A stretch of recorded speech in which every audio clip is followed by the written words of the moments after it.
Good. I know, I was worried that it was going to be different quality, but I'm glad. Thank you. Papers. I am behind in grading, but I'm catching up. I'm making my list and checking it twice. I don't know if there's any naughty and nice in this. That's Santa's list. But I will hope to have your papers all graded by Saturday. And some will be coming before that, so just be looking on that. But what I will do in light of that is next Monday, okay, if you bring ideas from your paper, we're going to spend half hour maybe or so of class helping you do your final third paper, okay? Yes. Thank you for, somebody respond. Okay, and so we've done, I looked through, last night I was looking through stuff that we're gonna do, and I'm gonna get rid of one thing that we were gonna do, which is, we've done a lot of like applying and stuff like that, so I figured we didn't have to do that. I would rather give you some oral feedback on where have you done well, what should you keep doing, and then give you some chance to work. I'm going to walk through each of the parts of the final and give you some clues about what I'm looking for and let you talk with peers about, if you bring like ideas of what you're thinking to do, you can help each other refine them. Does that make sense? So you have kind of a collaborative way. This is the hardest part. And you're tired. Or is it just me? Yes. No. Okay, right? So maybe a friend, like phone a friend, if some of you have, seen Millionaire or whatever, this is a chance to get help from your peers, or as that comes up, to ask me a question or whatever. Because I really do want your final papers to be good. Like I'm not, but I want us to give us that attention. Does that make sense? You're referring to the third part of the course. Yes, the last piece. Yep. Okay. So I will get you feedback by this weekend on paper 2. Come with paper 3 ideas, and we'll talk about them next week. Okay? Deal? We have the list going on for signing up. If it's past you and you've come in, make sure you just put your name on that. So a reminder, if some of you, there is class participation points from this class. I'm keeping track of it in my little Google Doc. If you missed a class and would like to watch the video and or turn in a reflection on the readings for that week, you are happy to do that to get credit for a week that you work on. Okay. Yes, sir, in the second row, who raised their hand so nicely. I'm sorry. Sorry. I have a... Did that throw you when I called you sir? Okay. So I have a question around, I kept looking for no jokes and I couldn't find it. Oh, I bet we don't have that link up there yet. Not up yet. Okay, Okay. but it's on YouTube, like, Yes. on YouTube. Yep. Okay, because that's what I was gonna write my paper. Yep, that's fine. I should also, though, have somewhere a link from our time. So I'll look into that. And maybe even at break, I'll run over and ask the technology people where it is. Yeah, our time in this class. That's when they were on campus. Thank you. Yeah. That's, yeah, our e-version. How I'm having a hard time talking. Our version of it here. Yeah. No, that's a good, so Joe, no joke will be a little bit different, but I will get that piece together to that. All right. Any other questions around that? Does that make sense? If you need me to look up my class list, if you don't remember when you were here or not here, I'll pull it up, and if you have questions, that's great. Okay? All right. Innovation part 2. Woohoo! Here we go. Do. Oh, one other thing. This is just a little class announcement. Any of you that Luther students that have done the internship and would be willing at break to talk to Corla, she's what are you officially? Oh, I think I'm good. Okay. Yeah, it was mostly just the conversation today was really helpful. Okay. All right. Thank you, though. Entering in this crazy Luther system from afar. Think about how crazy she is. No, how hard that is. That's real. Fair trying to learn from and just hasn't had much conversation. So, all right. What happened to there it is. That slide is out of order. We're going to dwell in the word, and then we'll go back to that lovely little slide. So, looking for 2 people to read. You're one more. I can read, but if you want a male voice, that's okay. Any males want to jump in? All right, 2 women, got it. All right. Same text as last week. Thank you, Dan. But let's take a deep breath, come back into this room, wherever we have been. And whenever, Beth, you're ready, and then take a moment, and then we can go from there.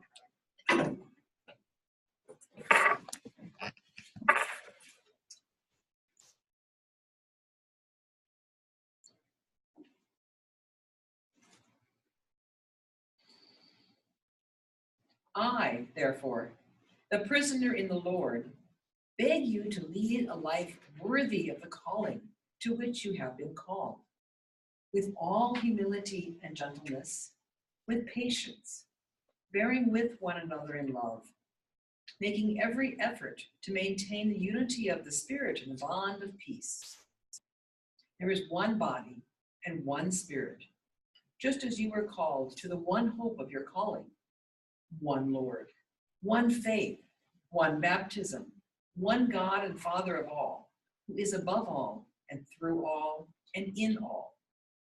But each of us was given grace according to the measure of Christ's gift. The gifts he gave were that some would be apostles, some prophets, some evangelists, some pastors and teachers, to equip the saints for the work of ministry, for building up the body of Christ, until all of us come to the unity of the faith and the knowledge of the Son of God, to maturity, to the full measure of stature in Christ.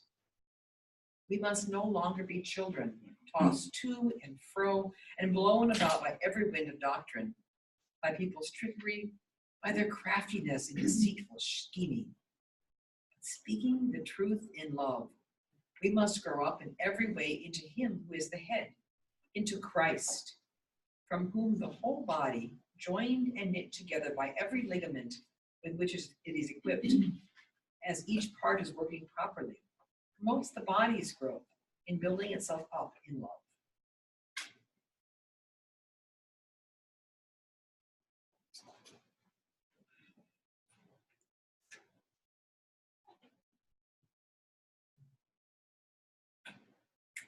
I, therefore, the prisoner in the Lord, beg you to lead a life worthy of the calling to which you have been called, with all humility and gentleness, with patience, bearing with one another in love, making every effort to maintain the unity of the Spirit in the bond of peace.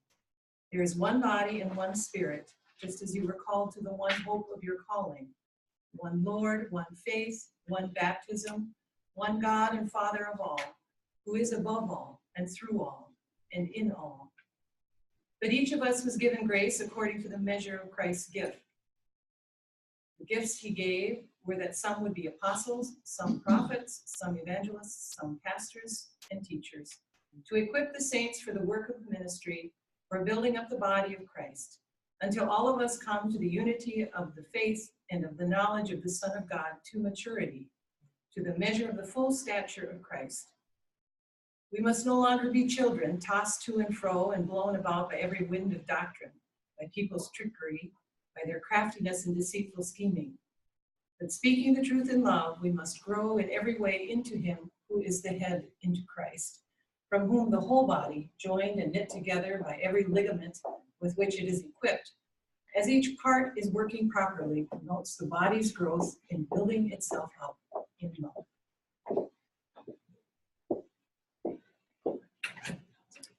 Find someone you haven't talked to yet.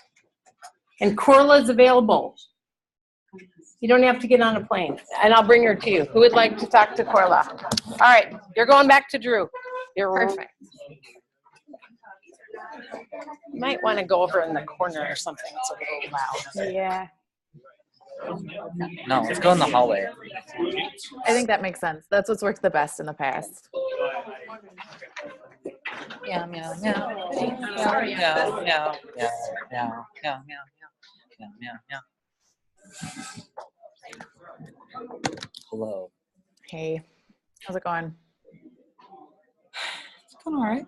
Yeah. Yeah, it's kind of, I feel like I'm in 30 different positions or like 30 different spots today. So, You froze there for a second. I heard, I feel like I'm in, and then you froze. oh, like I'm being pulled in like different directions. Yeah. So, yeah, how are you? I'm all right. I am feeling the end of the semester. Mm-hmm. So, Mm-hmm. but Well, a few That's things good. going on I've seen. yeah. So, mostly good stuff. And internship applications are kind of kicking off in a real way. So it's just a lot. So, You're doing internship next year? Yeah. Yeah, same. and I think I'm going to restrict to the Twin Cities. I think that just makes the most sense for me. Are you So, from here originally? yeah, I'm from Seward neighborhood in Minneapolis. Okay. Yeah. So, yeah. Yeah, if that makes the most sense, do it. I'm kind of Yep. where like I'm feeling almost like I'm feeling called to like stay in the Twin Cities, but like that, I don't know. There's a voice in my head like, if you stay here, you're gonna be selling out or copping out, and then the other voice is like, nah, dude. Mm-hmm. If it makes sense, if it's not broke, don't fix it. Right. Yeah. Yep. I know both of those voices. Yeah. Mm-hmm. Yeah. My mom is a pastor in Minneapolis, and my dad works for the Synod. So figuring out where to be, and they're both great. They treat me absolutely like in situations where I'm a pastor person, they treat me like a peer and not like their kid, and they're wonderful. That's awesome. But still, it's still the Synod where Yep. I'll be there. Yeah. Okay. Everyone else doesn't do as well with that. So Yeah. And I think it just comes with like a self-awareness. Like if you know where you'll be challenged and where you'll succeed in either context, that's really helpful. mm-hmm. But if you're just like, yeah, let's just go to California and do an internship and not really knowing how you'll react to that change. Mm-hmm. So I think, for me, like if I can argue, not really argue, but if I can come up with a strong enough claim that's like, it'd actually be better for me to stay here. It's not about the geographical context. It's more about like what church Mm-hmm. I'll be in and how I'll be challenged there. Yeah. And I did, right after undergrad, I did a year-long fellowship in a small community working in a community center. And then I did Lutheran Volunteer Corps for a year and worked in a congregation.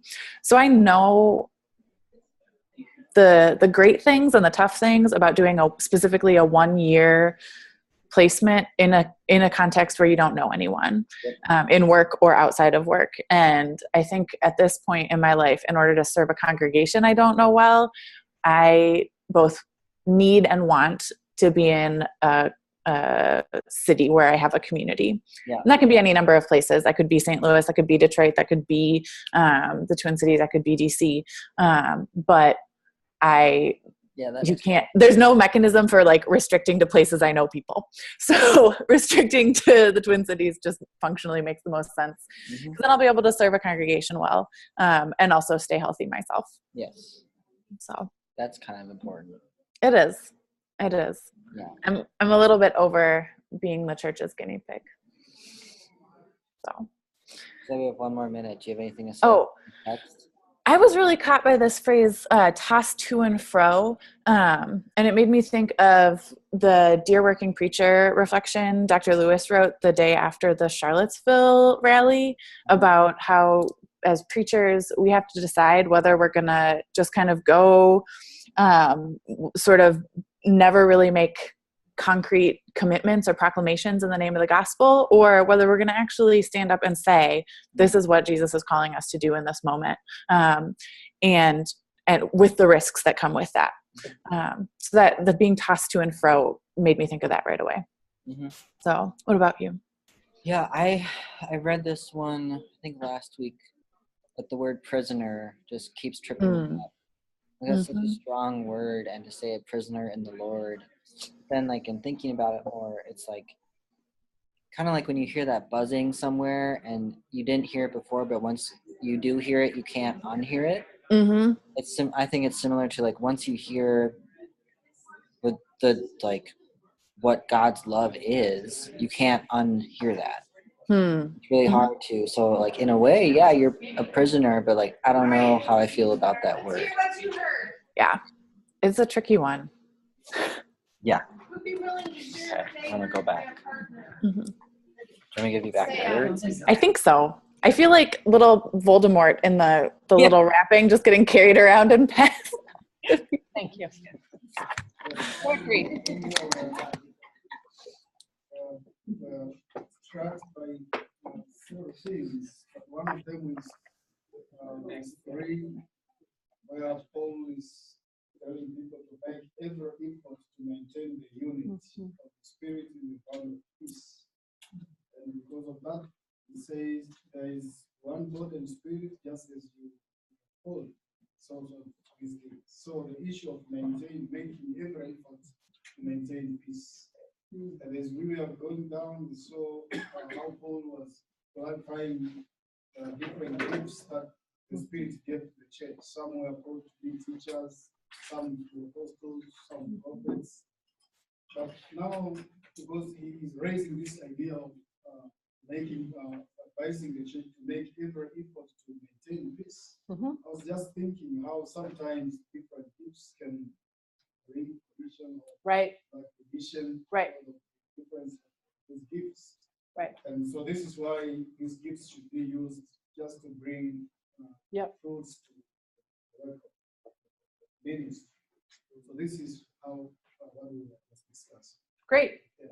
So the sense of call to be unity, built in diversity, right? But how do we frame that? How do we go about that? Really helpful. What else? Venetius and I talked about primarily verses 7 and then 11 through 12. Okay. About how each gift is to the benefit of the body of Christ. And I personally had used the example that sometimes I get discouraged because I'm not the most boisterous or outgoing of seminarians. So sometimes I feel discouraged with being more, quiet and introverted. But then that these do serve as like a source of comfort in your calling to ministry. Do you have anything else you want to add? And then we also tag it to the first word in verse 3, or first few words, make every effort. Now, if you are not very careful, you burden yourself with the personal efforts, and it can be very frustrating. Instead of realizing in 11 and 12 that the effort is not dependent on you, but that God is the one who has given the gift that will provoke what is in you to come out. So joining God in that process. It's not just about yourself exclusively. Well, and how easy Vic's test, I don't know if you've heard it, but where it can be taken in context to be about me, right? So really framing that with God, that's really helpful. What else did you hear? Yeah. Ellen was also focused on the gift and how it's helpful to think about our call that way, because it seems so much easier sometimes when all our friends from college are at desk jobs and they're set for life. They're making a lot of money. They're doing something that is going to have sustainable for them for their life. And our call can be not so more fluid. I don't know what's the right word. But thinking about it as a gift from God. Helps. How else would you say? What else do you say about that?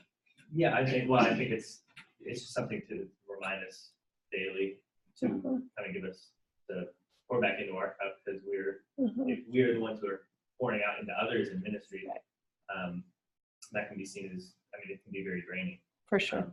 But to see that as a gift and not something that we're burdened with, I think that in perspective helps. Yeah. similar to what these guys are saying. There's just a little change that can have the same thing. Is it God or me? Is it a burden or is it a gift, right? What else? Yeah, Aretha.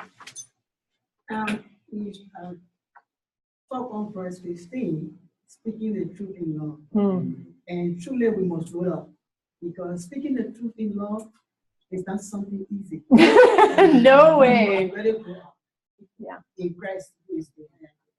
Because sometimes you are the one that's saying the truth in love, but the person receiving that truth in love is the issue. Yeah. So if you are not going up to God, it's not possible. So there's a maturing thing. There's a willingness to both give and receive that, right? Yeah. And I was also saying, like, sometimes I wonder, like, why people wouldn't want to receive the truth, the lovers of the truth. And it may be because we're more comfortable with the lie, or we've come to love the lie and accept that more so than the truth. So when we confront the truth, we don't want to embrace it. Mm-hmm. Totally. And I think of 1 Corinthians, now we see but dimly in a mirror, then we will see. I mean, I think some of that truth, right, is, a truth at 7 or at 20 might be different than 30, right? That's the maturing thing, right? Yeah. What does it mean to continue to see complexity or, within that? Yeah. Speaking the truth in love is one darn hard calling. Yeah. And so Beth, and then we'll go back there. And so is listening to a truth spoken in love. Yeah. About that phrase caught our attention, both of us too. Both the speaking of the truth and the listening and receiving the truth. Yeah. Nice. Yeah, we also talk about shame. Verse 3, talk about the same unity, maintaining unity. Yep. And we were concerned about the unification aspect is a bit something difficult. Yeah. So we have to be patient when carrying on this task. And especially when we move into the neighborhood, we will sometimes meet people who are not Christian. Yep. And it's very hard for them to accept what we are bringing to them. So the church as a whole should reflect this aspect of unity. And I appreciate where you were going with, in the first where we started with North Nevin, talk about maintaining unity with the bond of peace, but you're also saying with humility and gentleness and patience, you're tying it both to what is before and what's after, right? I don't know about you, but there are days I don't want to be humble and gentle and patient. Anybody with me? And right? And yet, listening deeply, receiving and giving, right? All of that is part of that deeper understanding, awareness, humility, working about God, not us. Yeah, Stacy. I know for Emily, the words tossed to and fro and blown about jumped out for her. Yeah. And I resound that for many parts of my life as well, because sometimes you just feel like, where is God calling me? Where is he leading me? But then, we're back to the ligaments and the pieces of the body.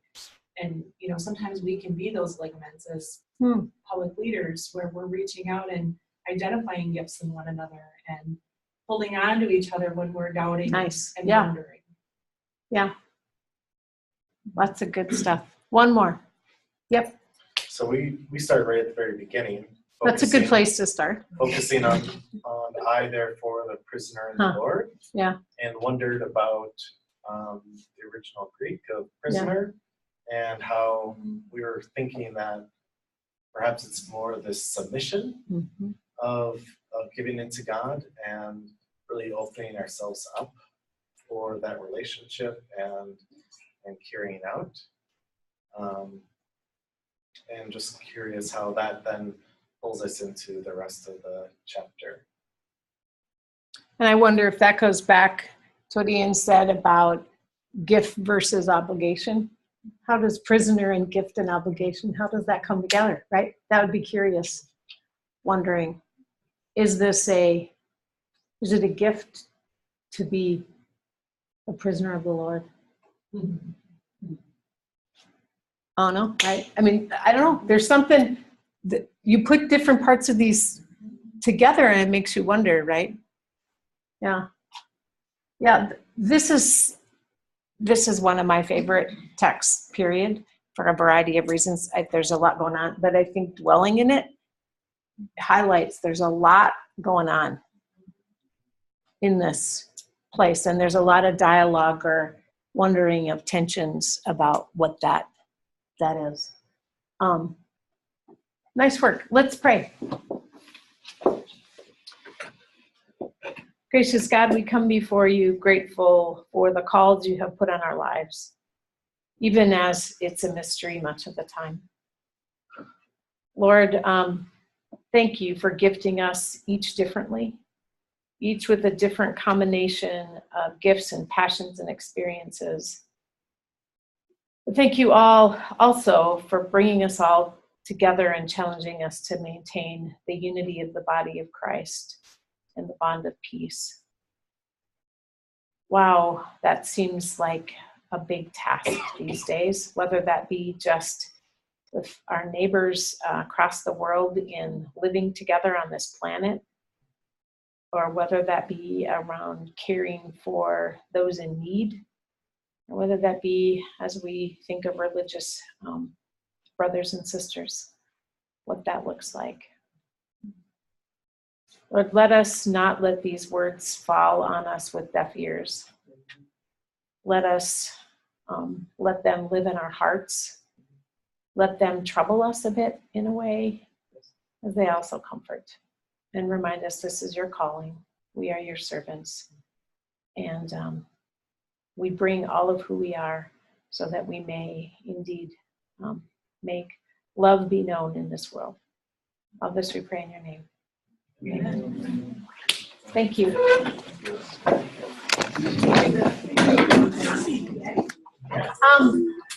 I think I got everybody on the list, or I will check at breaks. Yeah, I got you. I got you. I got you. And V just joined us online. All right. Cool. So, today we're going to talk about innovation. And I want us to think about innovation today as a way of what does it mean to lead with an eye to the future. I think we've talked about this almost every week, maybe not, but darn close, that changes need to happen in the church. Amen. I was just saying, did I hear right? And I think we've noted a variety of them in our own experiences, in our own maybe even frustrations about slowness of the church to change or whatever, gaps or things that are disconcerting to us. And so part of what I want us to think about today, and this is going to be we did a little bit more theological, this is going to be a little bit more on the theoretical. So how the heck do we do that, right? What are some practices? What are some tools? What are some ways of thinking about that? Does that make sense? So I kind of want to frame innovation in a kind of a big swoop. I'm going to talk about some basic concepts of it. We're going to talk about some aptitudes or ways that kind of, some are skills, some are characteristics, maybe more. We're going to do some practices, and throughout this, I just want to say these are things to kind of put in your toolbox, in your file, in your brain, as you actually have to go out and do this work. Does that make sense? That's kind of where we're going today. So with that, here we go. In other words, this might feel a little disjointed. It kind of is. It's kind of a laundry list of some various things. If you haven't read this article or this chapter, well, actually, I give you the book as well, but at least read this chapter with it. This is Markwell Bronson and Juan Martinez are both at Fuller out in California. And this is one of the books that I really appreciate that's taking adaptive leadership issues and multicultural dynamics and putting them into conversation about how we lead in the church. And so it's one of the places that takes that seriously throughout. It's one chapter that you're stepping into here, but it'll give you kind of a taste of that. Did anybody read it that wants, this isn't a test, I just want to get a testimony of, what was your reflection on reading the chapter? It has these little case studies. Yeah, Venetius. Well, my reflection is that here, the three dimensions that are provided, the interpretive, the relational, the implementer. The interpretive has to look at the situation, and then he linked it, they linked it to the previous reading we did, where you have to sometimes step out of the dancing flow, go on the balcony, interpret the issues, see what is unfolding. But you need to build relationship with people around. And then the last aspect of the implementing, they also link it back to the previous reading we did, giving the work back to the people. Yes. After you have done that. And that helps to free some of your anxieties and provide the others the opportunity to work along. Yeah. So one of the really key things that they did here was work with the adaptive and technical challenge stuff that we've done, but put it kind of in a congregational setting and kind of use a little case study, little in the midst of that. So well said. Anybody else? Yeah. I apologize. I have an awful memory, so I can't remember any That's okay. details at the That's all right. But I do remember what I really appreciated about this article is that they made each of these categories like codependent on each other. Yes. And they laid it out in a very, if you haven't read the article, it's very clear how like codependent they are. And so I really appreciated that because it kind of asked the question of like, oh, like, does your relationships mean anything? Like, if you're not interpreting it like into the context, and like, can you actually implement something if you're not building relationships and like assessing your context? So I guess it was just very clear. And I appreciate it. And there's some like, this is the work of the leader at this part, right? So I think at this point in our class, it's pulling together other things that we've said, right? But it tries to put it in somewhat of a linear way, even though it's not linear work. Does that make sense? Like you can read through it in a linear fashion. So, yeah. And rightly stated, these are interdependent. And so anyway, so what I want to do is talk through these pieces, okay? One of the things as we're juggling, right, within our leadership, and just to talk about kind of how they're woven together, right? You can't interpret a community's meaning without having some relationships, right? Have you ever been invited to somebody else's like holiday gathering, another family, and you have very little relationality or backstory, and you're like, that was a weird interchange, and you can't put meaning to it because you don't have a larger context, right? And I think that's part of here, that interpreting, right, what's meaningful could be missing it. So I'll give you a really concrete example. Several bishops have been on campus in the last month in 2 different occasions. And one of the things that's come up in both of the conversations that faculty and staff have had with these is, they don't say it this way, I'm gonna give you the nugget, right? Our biggest pet peeve is when seminarians come in and think they can interpret what's going on in the first X amount of weeks without getting to know anybody, and then say, here's where we need to go, and put this ideal world on a community, right? That's not exactly what they say, but that's kind of what they mean. As opposed to saying, come and spend time with us. Figure out why Myrtle is so beloved, or why whatever, why are they still grieving their pastor from 20 years ago? Yeah, or whatever, right? What is the dynamics that's going on relationally that is powerful? and then interpret. Now, it might be that this congregation needs to move where it's at, right? But how do you do that with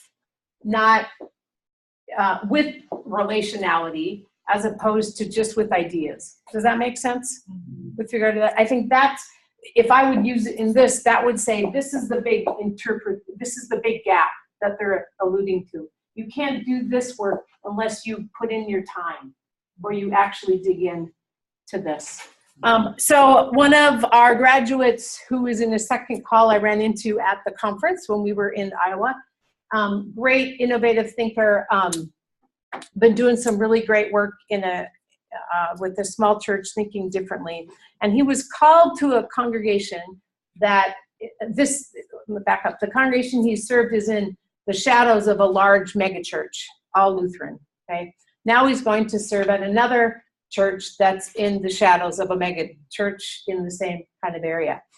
But he's very excited. There's some good things going on in the congregation. And I was talking to him about his new call, and he said, what's really interesting is they've called me here knowing that that pastor is going to retire. So we're going to overlap in a period of time.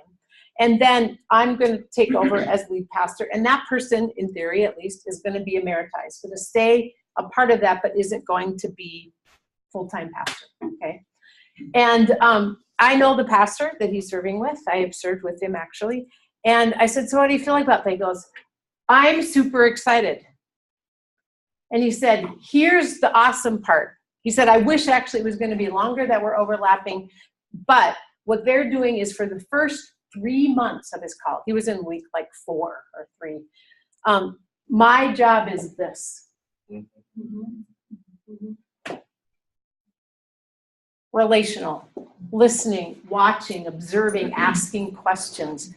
What an awesome gift to be that pastor going in, having these conversations, knowing literally he doesn't have to do anything with it. He just has to listen. Have you ever been put in a job and they say, yeah, listen, but we want something to happen with it like pronto, right? Go listen, but in 3 weeks we need this decision made. You're like, wait a second, I'm not going to be able to spell church in 3 weeks, or whatever, right?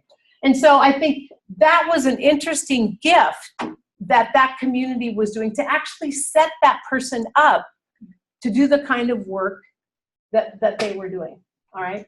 The other thing is between this, so to interpret what's happening relationally, but at the end of the day, we have to do stuff, right? We have to figure out what experiments, what practices, what forms best have the gospel be embodied in that location. All right? So these two are really important for meaning making, to understand, right? This is to just preach the gospel like on Sunday morning, right? I mean, right? It's hard to preach when you don't know the people. It's easier when you've journeyed for a while, right? So some of this is just ministering, right?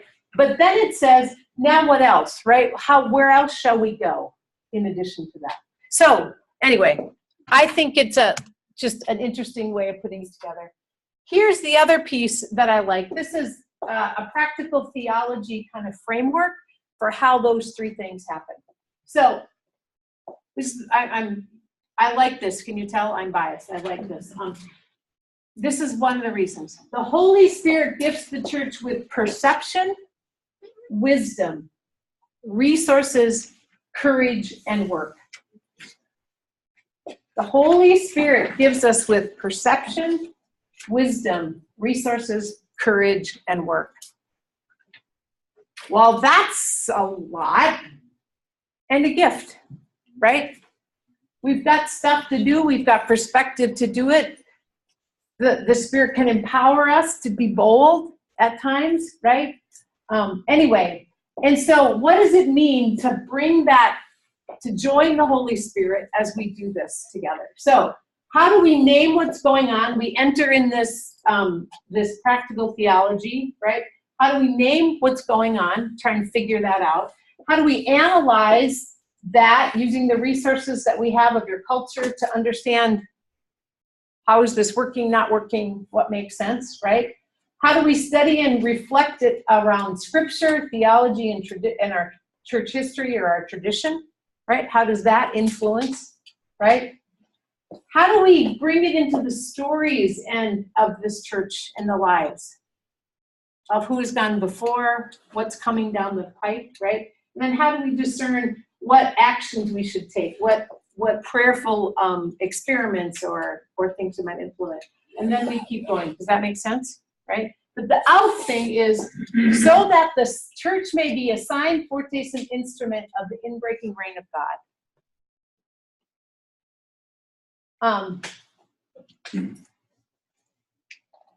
Holy Spirit empowers us so that we may do this, and this is kind of the middle work.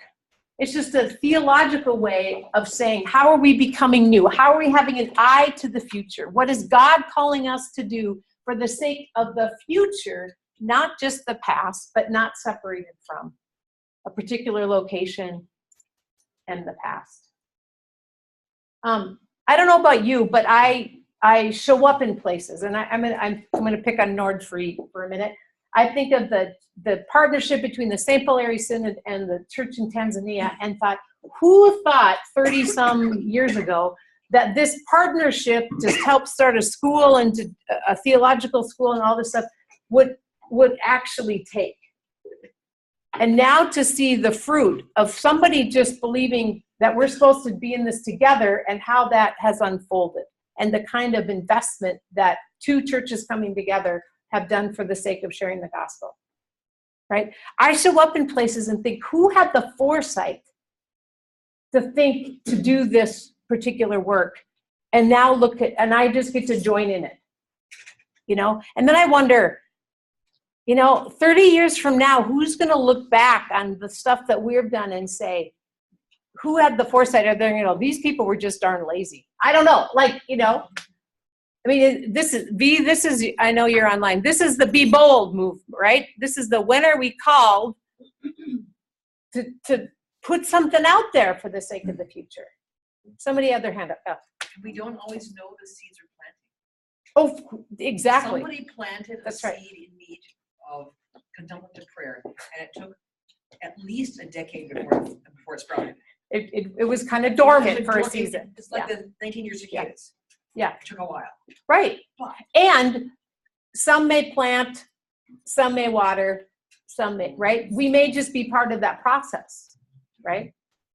But I think part of what I wonder about is in this time, maybe somebody said this, I can't remember, sorry.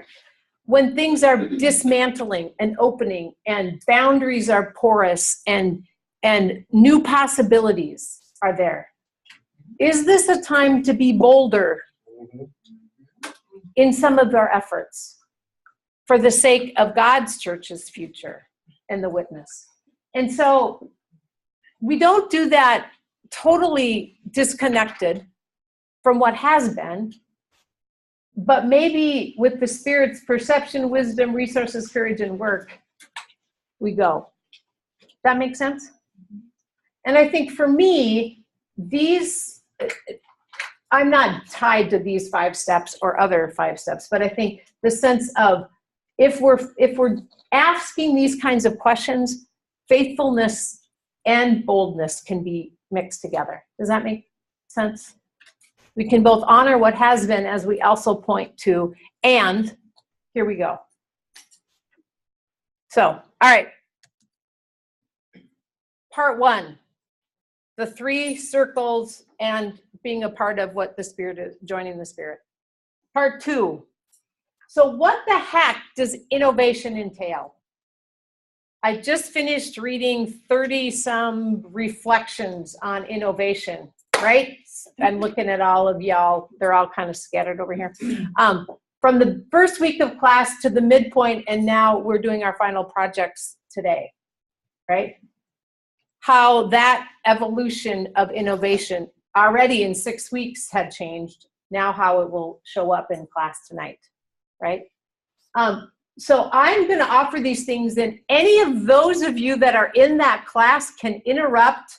Don't even have to raise your hand, sir. No. And offer what you learned, if you wouldn't mind. Is that okay? Those of you, you know who you are. All right. So first and foremost, I can't bold and underline this one enough. Innovation entails defining or understanding what is the challenge that this innovation is going after. Anybody have a comment on that? Yeah, well, we were given our problem to address. I don't know what week we were given it. Probably 3, 2 or 3, probably 3. Yeah, right around there. And we are now in week, I don't know, 12, and I think we have redefined. So 9, that would be 9 weeks. Yeah. Yeah, we've redefined the challenge. It's every week or every other week. Mm-hmm. And we still have, we got to the point at which we have a definition of the challenge that we want to address, but we just ran out of time. So once you define the problem, and then later on when you try to give something that will address the problem, you constantly are finding out that how you are defining the problem influences what you put out. And it challenges it to rethink it. Yeah, and it's right? Almost always there are things that you keep and there are things that you change. Yeah. So it's always the dynamic definition. Anybody else want to comment on that? You don't have to. I'm just. No? Okay. What I have found in teaching this class and trying to accompany these groups to do just what Ian is saying, as I encounter this in real ministry settings or leadership settings, boom, we want to move quickly. We think we know what it is and we keep going. And I'm going, wait, let's ask a question. Are we sure we understand what that is? And that pull to want to move forward, and that way bringing people back to make sure we understand what is it that we're trying to go after, is this tension. Yeah.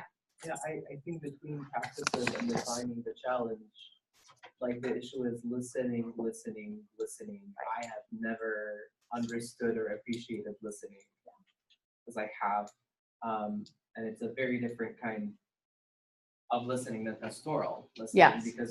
Because the user is constantly giving you hints and hunches and potential threads, and if you're not listening carefully and analyzing and reading between the lines, you miss a lot, and you end up with a process and then eventually a product that is completely different than what the user wants. And then listen to your colleagues. Totally. One of the things that you highlight so well, Philippos, is the sense of we often don't have words or can't, like our body knows the challenge before our head and our mouth. You know what I'm saying? Like, we know when it's not right, but to articulate it well and succinctly and in the depth and breadth of what it is hard. And so part of that listening is forcing me, let's say the user, to try and articulate it in a way you can't jump into my body and feel it, right? Yes. And so the ability to try and work that dynamic, but then to say, right, then there's systems that person goes up against, and there's constraints from other people that aren't always clear, right? So there's other parts of the system you're trying to listen to as well. Yeah, so to do systematic analysis, and what I found was that there's a huge barrier to doing that. It's a new discovery, and I'm reflecting on it in terms of ministry in general, is to the danger of falling in love with your idea too much, or in love with your colleague's idea, that the user is neglected. That's right. The user is a parish, a congregation. And we're going to come to that, but the second part of that, or the first part of that, but the second part is for the sake of the user. Yeah. This is about what's the challenge and who are we trying to get at. So let's just take theological education, for example. Let's say that residential, full-time student come to campus learning for theological education is a thing of the past. We need a different model, right? Understanding what parts of that are a problem and what are not is a complex deal, right? Is online better? Is week intensives once a semester? Like suddenly you have to look at all of these pieces to understand, you know, this doesn't work, but you don't know what the actual challenge underneath it is another way to say that. So understanding is, as Ian said, is not just a one and done thing. It's this ongoing part of what is this innovation actually going after. We're going to play with an example here later on to help you with that. Second, there are practices around innovation that whether you go after defining a challenge or not, there are practices around this that any of us can employ. So let's take deep listening. Listening for people's needs of what they say and what they don't say, what's between the lines, and how to dig deeper into that. And not just for pastoral care, but for leading a community. So somebody may say, I am really upset that you took down the cross in the sanctuary that my mother's memorial fund went to pay for. What is it that they're upset about? That's a deeper dive into that conversation, you know, like getting into those situations, right? So listening could be a behavior, a type of listening that you could employ. But practices are behaviors that embody the ideas and cultivate a new way of being. So we've been dwelling in the Word, yes? Yes. What's one of the practices I'm trying to drill into you is we listen to our neighbor as they listen to the text, right? God comes to us through our neighbor, through, you know, God breaking into our neighbor's thought to us, right? That's one of the ways. So we did a practice with the faculty on Wednesday afternoon where we dwelt in the text, and then we were doing some things around the formation part of our curriculum and talking about what we teach. For the first time since I can remember, the faculty all spoke in what I heard Tim say, what I heard Mark Ranquist say, what I heard Dirk Land say, rather than speaking for themselves. As we reported back, they reported back what they heard their neighbor say. I just about fell off my chair. This is not normal behavior. But we had just spent 2 days trying to do this with the bishops. We have just spent, like, we have been doing dwelling in the Word. We've been, at least since fall, but actually starting last spring, we've been doing across the whole faculty and staff, listening. Listen to understand, not to problem solve. And for the first time I saw it, we had encouraged it, but I don't think we were strict about it. And they did it anyway. I'm like, little win, little, you know, that was a practice that was beginning to embodying a different way of being faculty together, right? So part of why I bring that up is there are practices within this that you can just begin to introduce to a culture to begin to act differently. You don't even have to tell them what you're doing. You can be totally subversive about this. How's that? No. I mean, that is a leadership move, right? This is something we value. So different kinds of practices around behaviors. Process. Innovation is not one person going up, you know, it's not Moses going up to the mountain, innovating and coming down. It is a process, an iterative process that has some different things of work that have to be addressed, but then it's this dynamic, iterative way of doing things, okay? We'll see that in a minute. Collaboration, just like our text for today, diverse perspectives help innovation. One person's perspective is going to be limiting, but diverse perspectives and opening up to the other not only allows a greater look at the challenge, but it also creates a different type of ownership in what that work can be, which in the end, you're going to see this down here, innovation is only good if it gets adopted into a system. So the more people have ownership and are brought into the process, the more ability they will have to help diffuse it, to help integrate it. So collaboration, trial and error adapting, a culture of making ideas public for testing, refining, exploring, realigning work, and repurposing. So here's what I mean. We have learned often through educational systems, at least in the West, refine the idea all by yourself, and when you get it as good as you can, put it out there. By that time, you're deeply owning the idea, and now it's going to feel maybe a little more personal. Then if you said, I'm brainstorming, join me. And they're like, here's 5 ideas, 3 of them, just get rid of those. These 2 I think are your most worthy. Pursue those more, or whatever, right? And then what does it mean to then pivot? Continue to put the ideas out and then move as you go. So one of our students that's in this innovation class is doing her MA in Lutheran Studies, and she had to do 2 papers for part of that degree. And so one of hers is using innovation and worship. Interesting. So she gets to the deadline that's the office gives her about registering, and she's like, this paper isn't done, but the deadline's coming. And what I'm feeling like, based on my learnings from this innovation class, is that I have taken it as far as I can at this point, and it needs a larger audience to have input into it. And engaging with you all is, like, I can keep refining, but I'm gonna be spinning my wheels on this little part that I'm not sure is worth the time or the energy. I think it's better to put it out now and go further.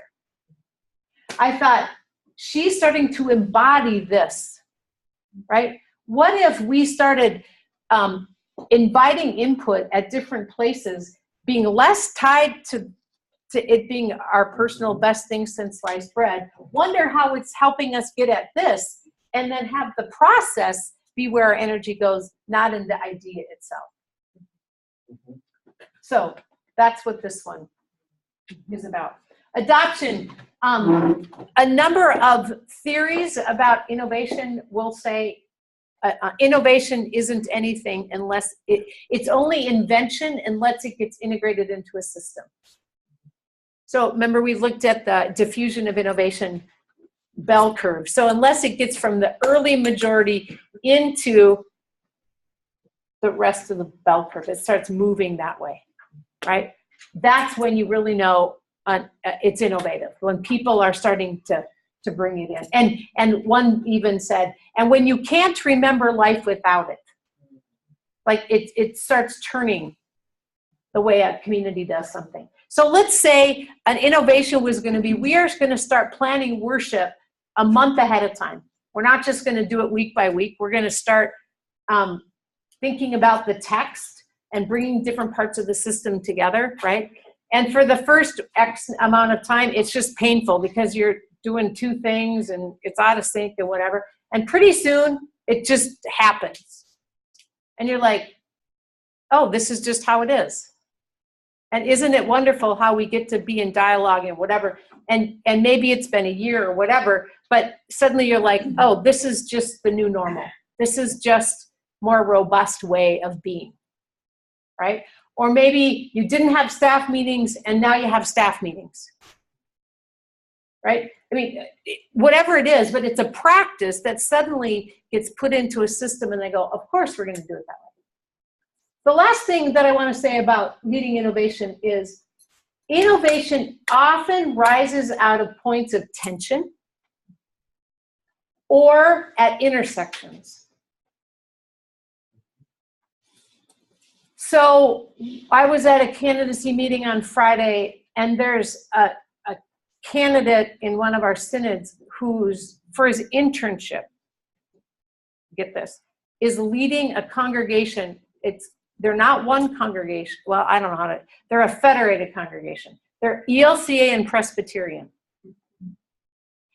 And when this person started, this is how crazy, like this is how non-integrated they were, right? 1 month, they do the Lutheran worship with the Lutheran pianist. The next month, they do the Presbyterian worship with the Presbyterian pianist. Then they go back, then they go back, then they go back, right? That sounds crazy. This is somebody's internship site for their ordination. Anyway, I thought, wow, right? But they moved it to now they blended.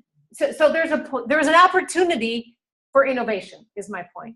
A new practice, right? So they began to put some things together. Now they have one liturgy. However, they still have the pianist switch every time. So basically what it means is the hymns are still different, right? He's like, we have more to go. But I figured, in a year, that's not bad.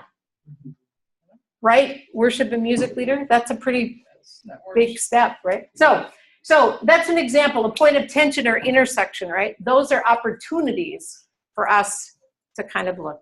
Any comments on these things? Yeah, Nordfried. I like how you explain how these processes normally can take time. Yes. Yeah, these are not simple processes that can just take just a short time, but they can take long time. Sometimes we're tempted that things should just come as soon as we want. That's a good point. But these are somehow long processes. And I was reading a book called Practice of Leadership, and this is what they are saying. These things, especially bringing changes where there are challenges, they will always take long time. Yeah. So I like how you mentioned. Yep. And maybe one of the pitfalls for leaders is we want it shorter than longer, right? So we cut off the time and we don't give it the kind of attention it needs. And it could be that we go through one iteration and get a prototype and get moving, but if we really want a deep change in the culture, we have to do what Nordfried says. We have to do it again. We have to push. We have to keep kind of moving forward. Well said, Nordfried. All right. Hyam and Herring and Terry Elton wrote a book. You read a chapter for this class on this.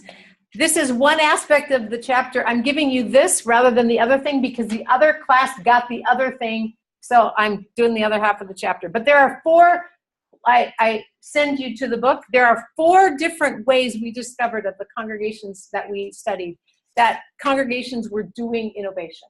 I'll just say a word. One is on the side, right? They kind of kept doing it and they did a little experiment over here. Another was by focusing, saying we're not going to do this. We're going to be more of a niche kind of church or ministry. We're going to focus in on this. So another way is honing in on who you're going to be. A second is fusion, taking this and adding something different and making something. And the last one is changing the DNA. That's what we would call entrepreneurship. That's kind of way out there. The commitment of this chapter in our book is to say all congregations need some attributes of innovation and all can do some form of innovation. But not everybody will be entrepreneurial or will have the whole culture be innovative. Does that make sense? So if those are on a spectrum of a little bit to the whole, okay? But here are some attributes of innovation within the organizations that we studied. Passion. Are you doing enough in this congregation for the kind of work that brings people's passions out? Usually people, let's say your staff or leadership in a congregation, signed up for leadership because they cared about something. It is really easy in the church, I'm just saying, to major in the minors, to balance budgets, to argue over colors of paint for the walls, to handle complaints, and miss the thing that you're most desired to be there, to lead God's people into ministry. And so one of the questions, and this is kind of more of a subtle one, but what would it like if you were leading in a context to be attuned to the passion?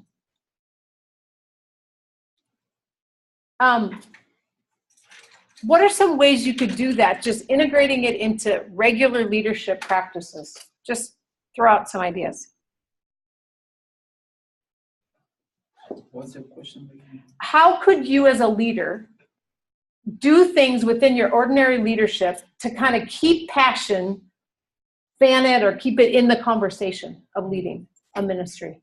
Yeah. First of all, find out what they are. Right. Maybe through surveys or conversations, one-on-one conversations, or that's the first step. You have to So find out. listen for them, Yeah. watch for them, be intentional about finding those out. Okay? Yeah. One of the things that I always find troubling is that they're not staying centered in prayer. So are you leading with scripture? Are you, meetings or even get-togethers? Are you doing? If we're a spiritual community, how are we grounding ourselves as a spiritual community? Right? Nice. What else? Yeah. I think one of the strengths that came up in visualization, and I think I found that to be very helpful, is to believe in a community or to believe in people and to actually tell them, wow, you can be pioneers in this. Like, I believe in you. So seeing those passions and then fanning them. Yeah. Anybody try to start a fire and, even though it's been not attended for a while, but there's just a little bit of something there and you're like, come on, you can do it. You can do it. Right? Right? And in the gospel, Mom, mute this really quick. for example, and others, and Hannah, for holding the vision, the hope of the Messiah for the pastors and leaders. There's a mute button. Holding that vision. So holding it and stretching. Did somebody online want to say something? Sorry. Hello. Hello. Do you want to say something, B? So I think to be able to stay focused, it's very important to continuously practice, as I've said before, be in the sermon. Yeah. Because when you are more concerned with letting your actions speak about where God is placing you and what God expects of you, it becomes an automatic thing the more you practice it. And therefore, for me, I feel like it keeps you grounded into the things of God. And anything that business-like, I think it's also very important that before finalizing everything, to be able to turn around and look at everything that everybody has came up with and then ask yourself, where is God in this? Yeah. And if it's really hard to pinpoint where God is, then maybe you need to come back and revisit it and see how can we make it to the blind eye. Yeah. Not just what we can, kind of like analyze in our head because we're in the mind of we need this amount of money, we need to reach this amount of people. When our minds are set into fulfilling a task, but asking ourselves, where is God in this, to where the average person can look at it and see God's work flowing through it. Because at the end of the day, everything we do is for God. So it shouldn't be hard to be able to pin that out. And that's awesome. Thanks, V. And one of the things that's nice to remember is when we're living our passion, we're joining what God's up to in our life, right? This is part of God's fanning the flame in us. And so to connect those dots, I can imagine, and what would it be like to tell stories, right? Of people living their passion or keeping that. I'm amazed at how, let's just say that's the only one you focused on for 6 months. It'd be interesting to see what would happen at the end of that, right? What would it happen when you're saying, even if you're just reiterating it back, I really see this coming alive in you, and this is really fun to see you living that out with this person or at your work or in your neighborhood or as you ask questions at our session meeting or, right? And to V's point, how are you embodying it, right? How are you leading from that? So passion, how are we not killing the passion in a community? Optimism, it's hard to innovate. Do I need to say that twice? It's hard.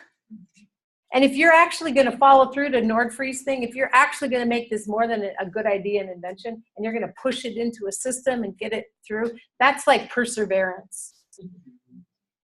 So to say, I believe in you, where's the optimism? Where's the hope? Where is this grounding that God is calling us to this, right? Where's that going to come from? That's a question. Competitiveness, and not the competitiveness that we're going to beat the neighbor church. We're going to get more people or more money or whatever, but a willingness to challenge yourself as an organization to compete against status quo. Is it okay to just say we're meeting our budget? Is that an okay bar for ministry?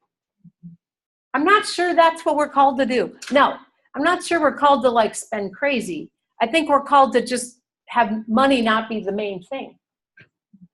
And so what would it be to raise the bar of our own expectations about what it means to be a people of the church? With regard to the quality of our relationships, the creativity of the kind of ministry we're at, and the impact we hope to make in the world. None of those are about budgets or infrastructure. Yeah. I think one of the strange things I've been observing is this extremity between like overt spending and non-spending at all. Mm-hmm. And it's like institutions that flow in both. And I think the issue is here that it's always an adaptive, like it's seen as a technical challenge. So here is a technical solution. We'll overspend now, or we'll not spend at all. But what if the budget was part of an adaptive challenge and an adaptive answer? I've appreciated, yes. Mm-hmm. And I've appreciated that as we're living into this new strategy for this new vision at Luther, Robin, our president, has said, I'm not worried about finances. She said, in fact, I think we have to do some strategic no's and some strategic yeses. What if we said, here's some things we have to go after next year, and here's 4 of them. Student, ways to pay for student tuition, right? Ways to invest in innovation, ways to listen to the church and whatever, right? Hire a faculty member of color. Yes. What if these are the ways that we were going after, right? And I think that's what basically she said to us. Let's let that conversation follow some intentional yeses, right? And then let's get the board and the people that are in charge of that aspect let's have a conversation about that, right? To me, that's about this. And we haven't had that for a while. We have been being led by, we have to balance a budget. And that's a technical thing we've had to address. But now, that's not going to get us into the future, right? So, anyway, well said. One of the things about innovation is you have to have focus because it's so easy to follow rabbit trails. And that's where I think it's different than invention or being novel. 5th one, whatever this one is, replacing incrementalism with ambition. I think there might be places where we do little experiments. But to actually get to the future, we're going to have to, at some point, go after real change. So the question here is, are you doing little experiments to actually pacify people and not actually making a big enough change? That's the question here. There is a place to do some little experiments. But if you actually really went for something, might you then actually be able to bring in and gain some momentum with regard to that? All right, let me do these ones and then we're going to take a break. Okay. An attribute of innovation is willing to pivot or be more flexible in how you lead based on real-time feedback on whatever you're going after. Okay. How do you remain curious and a playful spirit? I was just laughing at a video that Tim showed me from the lip sync of our CFO, of our VP of Finance and Management, Michael Morrow, right? I love that Michael got up and did the lip sync, right? What does it mean to be willing to put ourselves into a more playful place as a community, even as we have hard work to do, right? I think that's not a little thing. How do we balance the hard work we have to do and the curiosity and playfulness that needs to come with it? If you are stressed and worried about failing and all kinds of stuff, you will not be very creative. Just won't happen. Transparency. How do you communicate effectively or frequently and openly? And that part of that communication may be, we don't know. Right? But how is that ongoing, right? And as you do that, that's how trust is built. I think a lot of modern closed organizations have tried to kind of communicate the bare minimum, and they're not false, but there's a gap between the questions that people have and the bare minimum, and that creates suspicion, especially when big decisions have to be made. So what does transparency look like? 80% sooner beats 100% later. Launch as quickly as you can when it's close enough. That extra effort to get it perfect ain't gonna be worth it, because it'll never be perfect. And you're gonna have to be adapting anyway. So this is, I think, a move towards, at what point is it enough to launch something? And then the last, solve collectively instead of blaming individually. Often innovation has been put to the edges, and it's a few people, and then when it fails, we go, see, I told you. And we point fingers, right? As opposed to owning it together and learning from it. All right, let's take 15 minutes. We'll be back. Walk outside, see if it's nicer out there. No? All right. All right, I'm gonna pause you, ladies.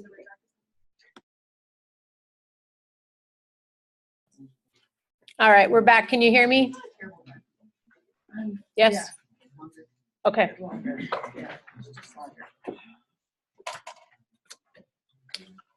All right.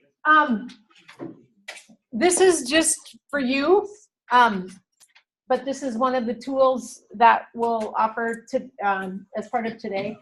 One of the things that we do at the end of each chapter is have some ways for you to take this into a context. But one of the things you could do is to say with the leadership team, where does this surface in our organization? And what are some barriers that might be to making this happen? So just a way that you could do a little worksheet thing of a group of people and then have a conversation, right, about how you do it. So, cool? And I put it in this form. It's in the book. I think the book's in a PDF for you all, but this is a easier way you could print it out and use it for that. Design thinking. Some of us are going to puke if you say the word design thinking anymore, because we've been living in the midst of this, right? Class? Okay. But design thinking has actually been a helpful process that several of us have found in the past. When I taught this, several years ago, we actually did the 1 hour, walk you through design thinking. I chose not to do it this time for a couple of reasons. One is because a few of the class had to do it for the other thing. But I thought there might be some other tools. But let me talk to you about design thinking. Design thinking is a practical tool. It came out of the design world for integrating 21st century skills and an innovator's mindset into the classroom. So it literally came in for students of design, okay? But it was a way to connect what you learn in class with the real world. What a concept. I'll come back to that, more on that in a minute. It was developed at Stanford, their D School or School of Design. Design thinking is a methodology that teaches individuals new strategies to solve problems. So it gives you kind of a framework that is different than most other educational frameworks of problem solving. In fact, sometimes it feels like you're turning at 180, you're kind of doing the opposite. The design process challenges students to combine empathy, ingenuity, and rationality into the same thing, which can be 3 really different things, so that the user's needs are met. and they can create solutions with a different kind of mindset, okay?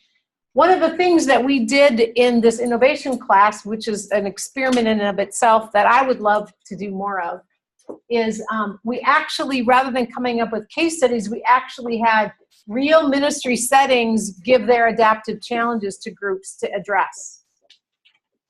And so rather than just doing a case study or writing a paper for the sake of your own learning, it was actually helping a ministry get at something that we don't have time or skills or whatever for, and it created an outside conversation. I brought that up to the bishops in part of our conversation last week, and I'm like, so be thinking about in the future, if you have something that we could have a leadership classes address, what would it be like if you were actually in leadership courses in seminary getting after real issues that the church was facing and creating kind of a dialogue? The two of those shenanigans are working in the Minneapolis area synod, and every week Deb goes away going, this is so much fun, this is so much fun. If you don't know Deb Stalin, she's like this tall and she's a ball of energy, and she's like, I'm learning and we're like, we have so much fun. Anyway, but it's like helping her get energized to do her work, right? And it helps students understand what's a real challenge and something that a synod is trying to do, so you get insights across the way. Did I do a good Deb Salen? I mean, she's got more. Isn't she crazy? Yeah. I know. And hope. Like if you ever lose hope on the church, go talk to the Minneapolis area. Yeah, I know. Or you might just see her walk around campus because she kind of bubbles when she walks. If you see somebody short, kind of bubbling, that's Deb. She's walking around campus. Beth, did you have a? I can also see getting these ministry problems in congregations or synods or whatever, being a way for them to say, this is something we haven't had time to do here or right. And we need a push to do this. Right. And it will help the seminary and these students learn, but we also need to do this. Right. It helps them do something they maybe have been putting off, right? Mm-hmm. As it gets new. Exactly. Yep. So the design process is taught through problem scenarios called design challenges. I'm calling it adaptive challenges, the things that we don't know, right? How we don't have previous experience with it, and we don't exactly even know if we've got the challenge right. So to the Nordfries thing, and to Ian's, we're continually kind of making sure, do we have the challenge right? Which can range from redesigning a school backpack, like something very tangible and kind of in this box, to something that's, how might we improve the physical and emotional safety of youth at school, like a range of, there's a concrete thing at the end to, we're going to change theological education, right? Okay. The process has 5 stages which can occur simultaneously and be repeated. Now know that different, like this is the D school one, different ones have different versions of these same stages. So sometimes you'll see them a little bit different, but they have 5. Through these stages, problems can be framed, the right questions can be asked, more ideas can be created, and then the best answers chosen based on some factors that have been.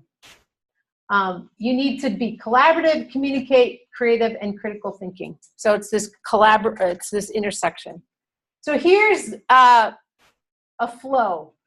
Empathize, learn about your audience. All right?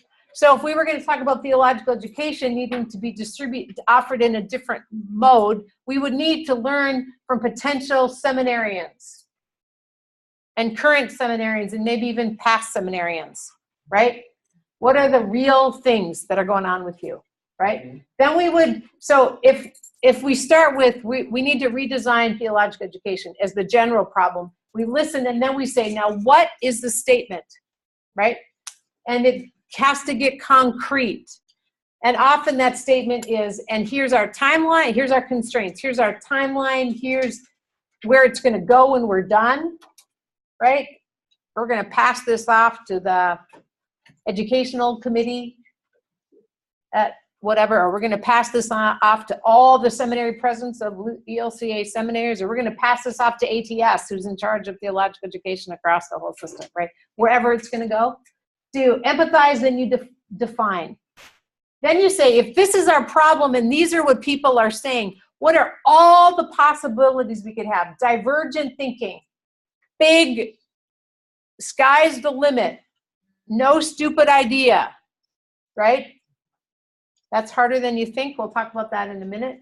So you come up with that, and then you have to kind of take that big list and consolidate it. So you go big, and then you go narrow and say, all right, here's 3 things. Now we're going to test with audiences which of those ideas is the best, and then we're going to prototype something. And a prototype is anything from, all right, we're going to sketch it on paper, and we show you, like we sit with some potential students and show you some potential, and they go, I like A, I don't like this on B, C's off the table.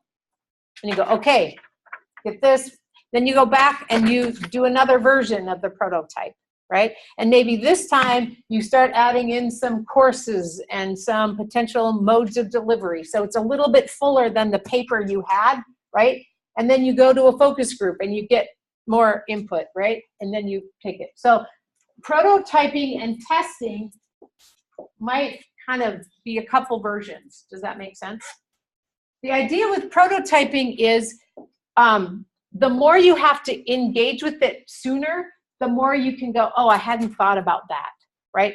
You see gaps or the ability to recalibrate or whatever as you get to here.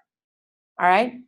Make sure you're on the same page. So that's the process, but know that, oh, there's another one that I'm going to show you. Know that this shows it way too linear, right? It's really much more like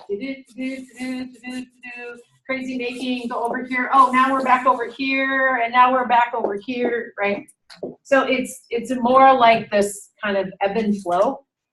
But the idea is eventually you're moving from listening, defining, brainstorming, kind of consolidating, testing, going back, testing some more, right? All right, there's a chart I'm going to show you that'll explain it a little bit. I have some resources. I'm going to pass them around. The D School hasn't, this has gone way beyond designers designing things for the design field. It's gone to education, it's gone to nonprofits, it's gone to business. And so in that, there are 1 million tools online, in books and resources. So this is one of their books that I got called The Field Guide to Human-Centered Design. Human-centered design because it's trying to listen to and empathize, like what's the real need we're going after? So it's looking at you as a human, not a robot, not a market share, but as a human. And all the complexity of what you humans are, right? Which is why it goes back and forth. So it's called Human-Centered Design. And so what this does is this is a workbook that gives you 1 million different things to do. And you see there's 3 colors here. Orange is inspiration, blue is ideation, and green is implementation. So these are activities to say there's several things that go in this phase, several things that go in this phase, and this that will help you kind of move it to action. All right, I'm going to just pass it around. I'll pass the other ones around in just a minute. So inspiration, this is 3 parts of our brain, our mindset. In this phase, you'll learn how to better understand people. All right, I think, I'm just going to go out on a limb, that when my predecessors 20, 30, 40 years ago were designing theological education, they weren't really concerned about how you felt. Fair? That's real. Yeah, absolutely. They were like, what does the academy need to teach? And not even what does the parish pastor need to know? Oh, for sure. Like yeah. budgets and running meetings. No. Yeah. This is kind of from the academy, right? That's a totally different thing than how do I understand your world? Like one of the ways that I could do this is I could pause next week and I could say, before we even do anything today, I want you to write down, just jot on a piece of paper, and then you're going to turn it in, what you've done today so far and what you have left to do before you get home. Sorry. Would that be telling? Right? Is anybody like me? They have more than one thing they have to do today and they're not going to get it all done. Right? So thinking about the pressures, the concerns, like G and I have talked about this. How many times have I had to stop to buy groceries on the way home at 9 o'clock after, teaching, whatever, just because it's like, I cannot go get groceries, but if I don't, no one's going to get them. And we got nothing to eat tomorrow, right? I mean, maybe that's your world, or maybe your world is, you know what, I'm the caregiver of somebody in my family or in my church or whatever. And right now, I don't know if they're going to call me on the phone or not. And I'm going to have to go into caregiver mode, right? Okay, those impact you as a student, right? Right? Yes. Okay, thank you. So what would it be like to understand that? We're going to do a couple practices that help you say, what are some ways, right? That little thing that I said would be super simple, but I bet it would be eye-opening. I could read back to that and you would all go, yes to some, you'd not, and go, oh, wow, that's more than I thought. You would be surprised and not surprised about what your classmates are up to. I think you'd really open the eyes of the faculty if we did that, right? So that's a sense of, think about that now in a context of ministry, right? What are the actual lived experiences? You guys, as I left being on the program staff of our church and became just a parent that showed up at worship, I'm like, you guys are clueless about what my daily lives looks like. The things that you're saying to me are all well and good, but they are like way over here. At least give me a bridge from what I'm doing to what that is. Tell me why I should care. And I'm not dissing God or religion. I just show up in at worship, or show up with some other things going on in my head, right? So inspiration, ideation. You'll make sense of everything. So if this is the actual challenge, right? How to make the gospel present in the midst of all this noise, right? How then can we begin to define and wonder about possibilities? Not just on we've always done it this way, right? So this is the fun, divergent, convergent thinking. And then how do we actually put that into practice? How do we actually test if that gets it done? So thinking about the people, thinking about a variety of ways of imagining new possibilities and then making it happen. This is often where we think innovation is just this stage. But I'm saying we got to make sure these others are there as well. All right, now, this is the chart that I find interesting. So these are the three things, right, of inspiration, ideation, divergent thinking. I need to listen to you to expand my understanding of what a seminarian's experiencing, right? Listening to you opens me up. Different ideas. So I got to get bigger. I got to widen. Now I got to come up with the ministry challenge. And I got to think about what that is, put that together. Now we got to get bigger again, right? Expand it, try some things, and then eventually get it out. So it's this opening up, closing, opening, closing. But the opening and closing kind of gets smaller as we go. Does that make sense? So the rolling, if I was a biker, I'd want to get over this hill really quick because then these ones are better, right? So it's the big move at first and then it's doing the other pieces. All right. This is the 5 steps that the D School uses. Empathy, listening, define the problem. This is that inspiration, right? Then it's ideate, come up with ideas and prototype, right? And then test it, right? Implement it. So these two and these two kind of overlap. Does that make sense? Because you start moving it into there. And this is, the arrows are just like the idea that we're going back and forth, even though it's a linear picture. All right. Do you like all the pictures? Sorry, we are overwhelming you with pictures. Does that help you better than lists, Joe? All right, good. So innovation, they say, happens between inspiration, ideation, and implementation, the 3 that we were just talking about. That's where the innovation, right? But one of the things that's really important for design, for human-centered design, is this. It has to be desirable to humans, right? It has to make business sense or make sense within whatever your line of work is, right? If it could be really desirable to humans and it has no continuity to the Christian church in the past, probably not a good thing here, right? And then it's got to be feasible, like, can you actually make it or do it, right? So this is the economics, or this is the fit within the organization. This is like, it may be feasible, or it may not be feasible at all, or it may be so expensive, these two overlap, that it's not really feasible, right? All right. And what they're saying is, we enter this way. Sometimes we enter other ways. You know what I'm saying? We say, what's economically smart? That would be entering into the process here. Or what's doable, right? They're saying, what if that human-centered design starts here, and then it asks these questions? Does that make sense? And I think this is back to some conversations we've had before. I think for me, like, I love leadership theory and organizational stuff, but it's always got to fit with my theology and my values in ministry, right? It doesn't trump it. One of the things I love about this is so much of leadership theory has this as the entering bottom line, highest value. Highest value here is the human experience, right? I can go there, at least that's better than the economics, at least for me.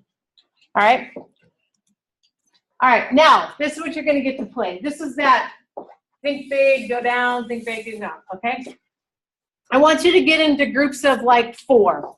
We've got 2 people here, so I need 2 people to join this group. You guys can maybe go out there. And here's what you're going to do. I'm going to give you about 10 minutes to do this, okay? Here's your problem to solve, or the presenting problem. The number of participants in Sunday school and youth ministry activities has decreased in the past 5 years. This is not a new problem, right? And I gave you what that means. 5 years ago, there were about 60 young people in Sunday school. You define ages or whatever, and about 15 in youth ministry, so 75 young people. Now, today, they're down to 20 and 5, so they went from 75 to 25. That's a decrease, right, in 5 years, okay? Just to give you, so we had something to know. Now, you're looking ahead, so it's December in your church, wherever you are, right? And you're not going to do anything till fall. But you're thinking it would be silly to run the same thing next fall that we're doing now, given that we're in new territory, right? Does that make sense? Yeah. So sometime between now and fall, you want to be thinking differently. You don't know what that is. You're just saying, we got to get after this. So using design thinking, how might you explore this issue and help the congregation design faith formation for children and youth differently? Are you with me? And you have between now, December, and let's say September 1, okay, to figure out a process that you would go after this. You with me?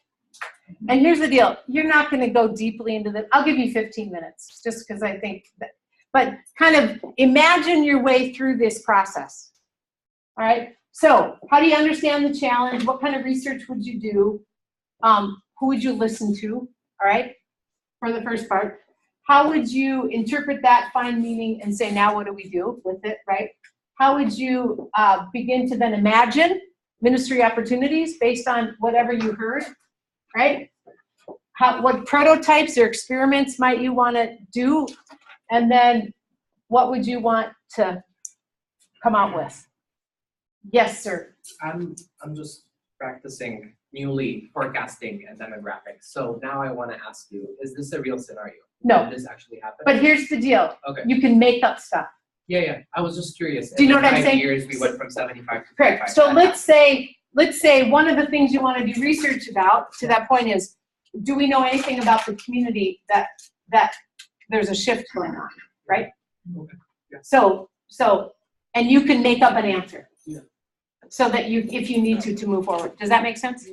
All right. We Now- can apply our own experience to it. Yes, you can make up stuff. Now, here's the deal. Those of you in the innovation class have to, well, either, okay, I had a thought, but maybe I'll change it. Should we make them be their own group, or should we disperse them among the rest of you? We number this person. All right, we'll disperse them. All right, so we're gonna number you first, and then we'll do everybody else. Fair? All right, 1, 2, 3, 4, 5, 6, 7. Is that it? Perfect. Now we'll do 7s the rest. 1, 2, 3, 4, 5, 6, 7, 1, 2, 3, 4, 6, 7. 1. Hang on. You be a 7, and these two will be 1. No, will you be a 2? Okay. And we'll put both of these in 1 because they have to be in the same group. Are you 1? Yeah. All right, so you'll take them. All right, you have 15 minutes. 1:45, we're going to be back here. All right, go. And group 1 is out there. The rest of you figure out where you're going to be.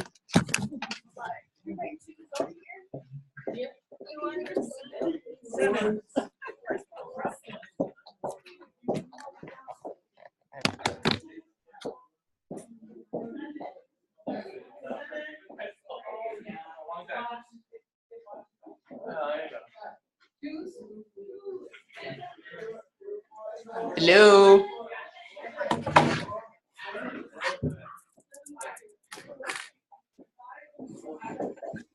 Okay, so I just cut myself really bad. You did what? I just cut myself really bad, and if this Ooh. doesn't stop and I walk away, it's because I'm gonna need some stitches. Totally. Take care of yourself. Sounds good. Not good, you know what I mean? Yeah. Hey, Carla. Hey, and I took a bite, right, of food, right, as I'm eating in ran class. me out. So, you know. Fudge. I'm gonna mute y'all because I think a couple of curses are gonna be coming out. Oh, you let them out.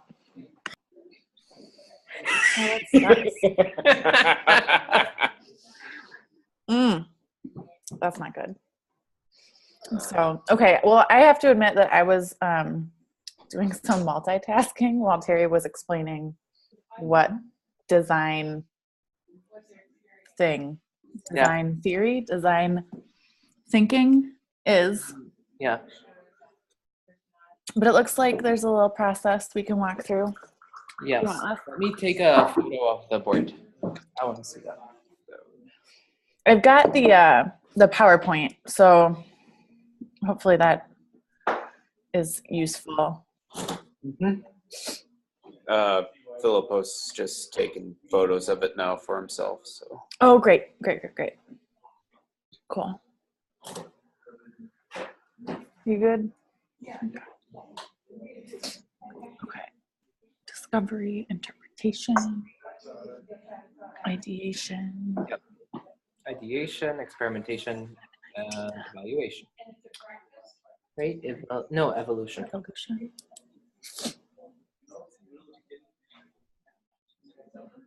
So understanding the challenge for which we are going to innovate. So the challenge is a decrease of 50 youth and children in the class. In 5 years. Yeah, I'm really curious if that has happened in 5 years, because that's really scary. Yeah. Probably some sort of divisive thing happened, I would assume, but that's my first. Okay. Yeah. The divisive, that's really good. Yeah, it seems like the numbers are, in terms of what the challenge is, the numbers are one of the presenting issues, but like whatever caused that means also some trauma. Yeah, for sure, trauma's there. Because it wasn't just kids graduating. I mean, well, families leaving. Yeah, I mean, what could be happening is also that, so if you look at the 2010 Census Bureau, say children under 5 years old, throw infants to 5, were about 49% POC nationally. Mm-hmm. And within Minneapolis, they were 60 to 70%. So if you can Mhm. imagine a church in Minneapolis, in a few generations, if it does not diversify, not for the sake of visions or values or benevolence, but for the Mhm. sake of just basic survival and continuity, that means that group is really shrinking, and it will in the next few years. Like, that's why I'm interested in this, is because that's going to happen in the next few years, actually. Mhm. So that's what I'm also curious about, is what if it's not divisiveness, but it's a church that is in a metropolitan area that is demographically diverse generationally, and the last white majority has kind of graduated, and this is where they're stuck. Mhm. Just to make it more complicated. No, that's. But there's trauma in both cases. Mhm. Because, yeah, it's a big change.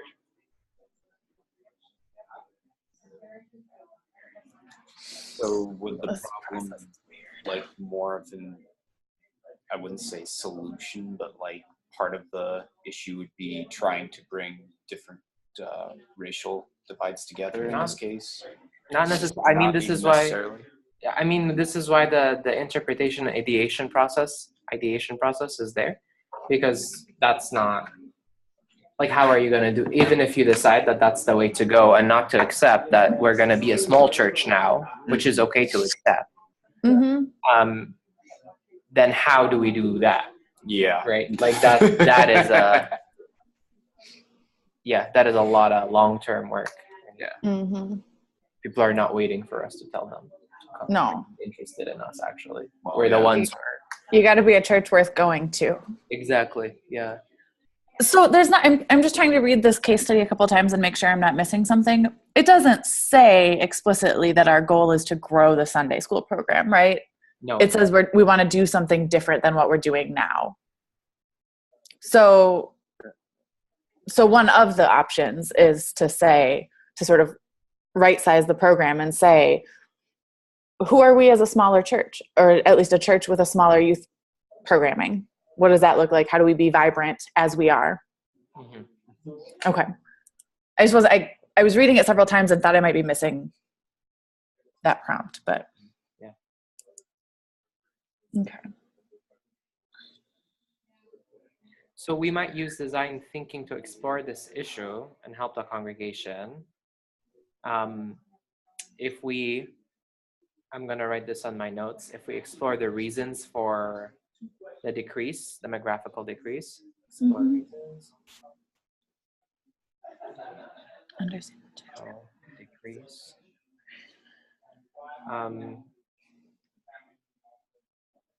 Analyze relationships within the congregation. Historically, analyze relationships historically. Mm-hmm.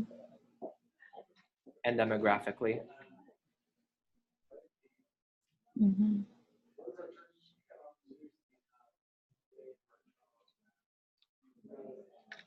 Kind of an informal power map of the congregation could be helpful at that stage. At least like a sort of an initial working one. Yeah. Sort of where is power officially vested, and then who unofficially who has the capacity to stop something in its tracks if they want to. Okay.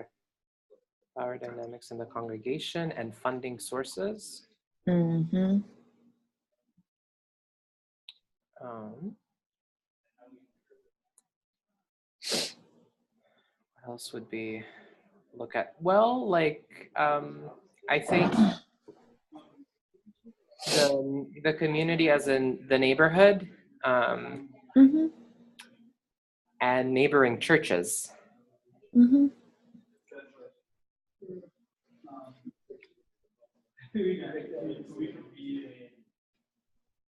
A lot of neighborhoods go through waves of being younger and older.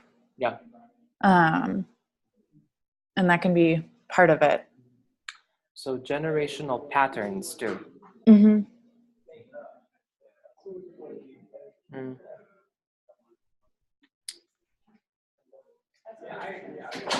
I'm gonna put next to neighboring churches and like in particularly like how their formation classes are doing, like Mm-hmm. children and youth families.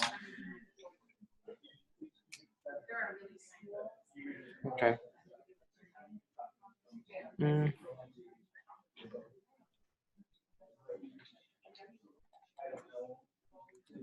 Because it's a different challenge if all of them are declining in a similar way than if all 50 kids worth of families quit this church and started going to the cool new satellite of the mega church down the street. Exactly. Yeah. Those are different stories. Well, and like I think part of it is I'm gonna just add like, are there any innovative or better programs that are attracting Mm-hmm. families?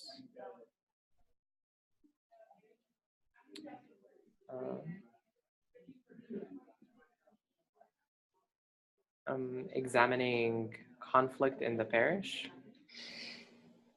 I think so.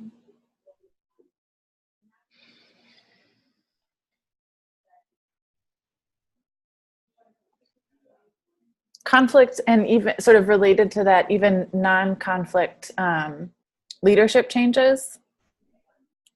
Like, did they call a new pastor and there just aren't as like the old pastor was younger or not, or is more engaged with families, or had a young family kind of thing. Yeah. And sometimes there are natural shifts in terms of what families are looking for. Track and observe leadership changes. Yeah. Especially around that kind of 5-year mark when it looks like the precipitous decline started. Okay. And so this is in some ways the discovery and interpretation process, mm-hmm. what we're doing right now. Yeah. Generate ideas. So if we enter the ideation process, so the ideation process is often like we can take partially like one aspect of the issue and ideate on that, to be very focused and specific. Yeah. So what are we deciding, maybe based on all these stories and things to do? The challenge maybe. Do we want to define a challenge based on stories we just might project? You'd almost have to ideate. We'd have to come up with something as the challenge. Otherwise, you can't really ideate. Exactly. Yeah. So, I don't know. Should we do more of like the demographics analyzing or something? Maybe power dynamics. I don't know. It's just kind of up to you guys, and I guess myself too, which one you want to work with. Yeah. I'm neutral. I feel like I talked a lot. I'm gonna sit back and listen. No, you're great. You're the leader we need. Thank you for stepping up, because I didn't have that in me today.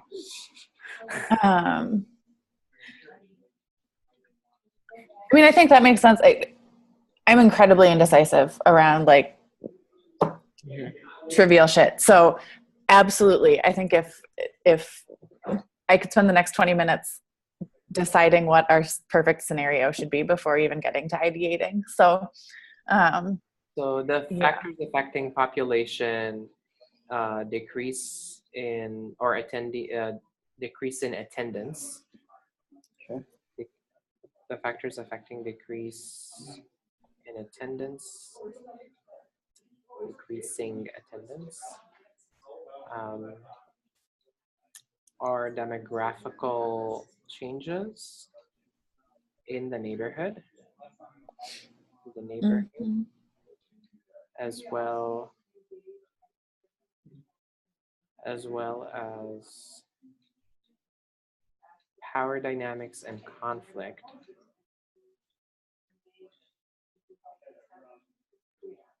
that have led some to leave. Is that to take two of these factors, or shall we make it one? I think that's great. It's often in congregations, it's very often multiple factors at play. So I think that makes sense. Yeah, absolutely. Got a nice little trinity going on, so I'll call it happy.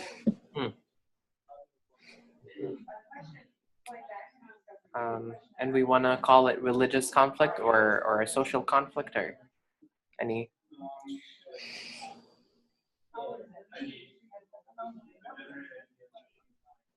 We can also just, How are you understanding those as different? well, like there are social conflicts between members, for example. Oh, got it. Yep. Versus Someone- a we're or Got it. liturgical. Yeah. Any? You can also make it socio-religious. We're the people of everything. I remember there was shit at a congregation I was at one time when we went from 2 services to 1 because a lot of the families didn't want to have to wait till 10 to go to church. That was a long time. That was pretty late in the day. And there was family loss around that. And that seems like one of those things where it doesn't have to be a split around a theological issue or a critical social concern. Just like logistically, people are going to look somewhere else. Yeah. So programming related conflict. Sure. Yeah, I think that's great. Go for it. Okay. That sounds better than shit at my last congregation.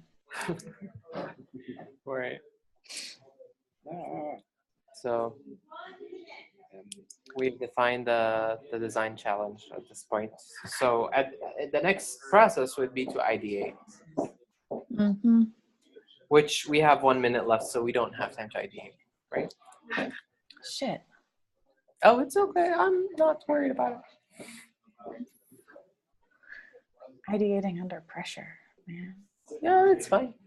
Do we want to ideate in the last minute? I'm honestly okay with not. Like we. Yeah. If we show we put work towards it, I think it'll be. Yeah, not my monkey, not my circus. Yep. That's not. I've never actually heard that phrase before. That's really do that every day. Huh. I think you can get coffee cups with that on it, if I'm not mistaken. Oh, I should get that. Okay, we're taking you back. Wonderful. To Dr. Elton. We'll try to behave while we're carried around.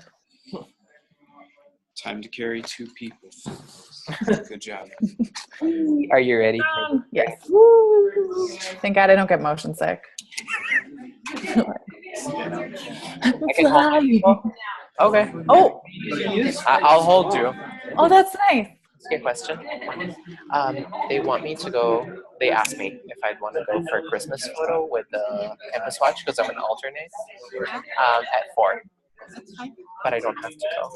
You can keep me in. You decide. Okay. Do you have to wear sandals or anything? I hope not. Just leave it with that. Okay. Hey, That's fantastic. let's Okay. what's her name? Let Terry know. Oh my God, I don't even know how I'm gonna do this. Let Terry know I have to go. I have a 4 o'clock internship interview. She heard that. Oh yeah. She heard that. And it's okay. Interview well. Well, I'm definitely late. Not about it. All right. Yes, So for now. we'll just kind of do this. We'll go through each stage and just kind of sweep in if you have something you want to add. All right? How's that? So in this, understanding the challenge, researching, and gathering inspiration. What did y'all? We looked at the questions, and so looking at how do we talk to current students who are active, current parents, past parents, and youth who are active in the robust program, those who have dropped out and just kind of disappeared, like where are they, what are they doing? And just Running doing from some the actual people. What a research. fun. And of course, like engaging staff and leadership and trying to figure out where all that is. Because we have to then, get on the balcony and say what happened. Yeah. Like where did the things change? And was it a cause, or was it just natural progression? Okay, I'm gonna pause you right there. We got an input from the back, Yeah, and then we'll keep going. How's that? And then come back if we miss something. you yeah, said. so what's the going on? Is there community demographic change? Probably not that fast. Yep. Did something happen in the church?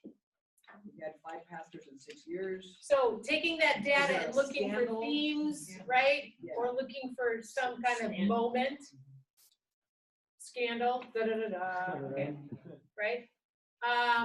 You guys, what did you add? And then we'll move over there. Nothing. Anything different that you added? We, as far as like the gathering inspiration. I feel like I'm looking at you in the Star of David. I'm a little stunned. Anyway, so I'm gonna move over here. As far as the gathering inspiration piece, we were talking about just like how we can look at these groups we have now and who we have left, and like make sure that they don't feel defeatist about it, and make sure that they feel good. So really trying to understand the people there too. Yeah. Good point. Let's not forget about them. What about you all? We thought outside the box. When we talked about all those things, but Yeah, also and? thinking outside the box. Is there transportation issues? Okay. You know, Wondering whatever. what are obstacles? Yeah, what are some obstacles that might have changed? Okay. in getting there. Awesome. What about you all? And whether some of the parents, because of new opportunities, they have moved out. So not only the kids, but hearing from the parents or the family, Yeah. right? Adults. We had pretty much everything that's been said, but we also have, to identify the problem from the family's end, not from our end. So the definition of the problem not as declining numbers, but as there's needs that aren't being met. Yeah. And that is the problem that we should be addressing, how we can meet the needs of those in the program rather than we have a problem ourselves. Of declining. So saying, what would faith formation look like for this group of people, right? From their standpoint. Yeah. And then also Ian, right? Yes. Okay. Ian brought up a good point of reaching out to other congregations, of saying like, are you experiencing this issue? So wondering what else. Like, Nice. In our exploration, we found out that there's a brand new ministry that launched. Well, that and could they're be it. booming. Yeah. What about your online folks and you two and your online folks? Anything? We talked about community, neighborhood, neighboring churches, attendance, changes in demographics, and actually informed by we decided 2010 census that it could happen that quickly, and it will in the next few years. That 5 years will create that kind of decrease. Power dynamics in the congregation and funding sources, generational patterns in general outside, and then examining conflict in the parish and tracking and observing leadership changes. So awesome. Great place to wrap up. Then I'll come to you, Venetia.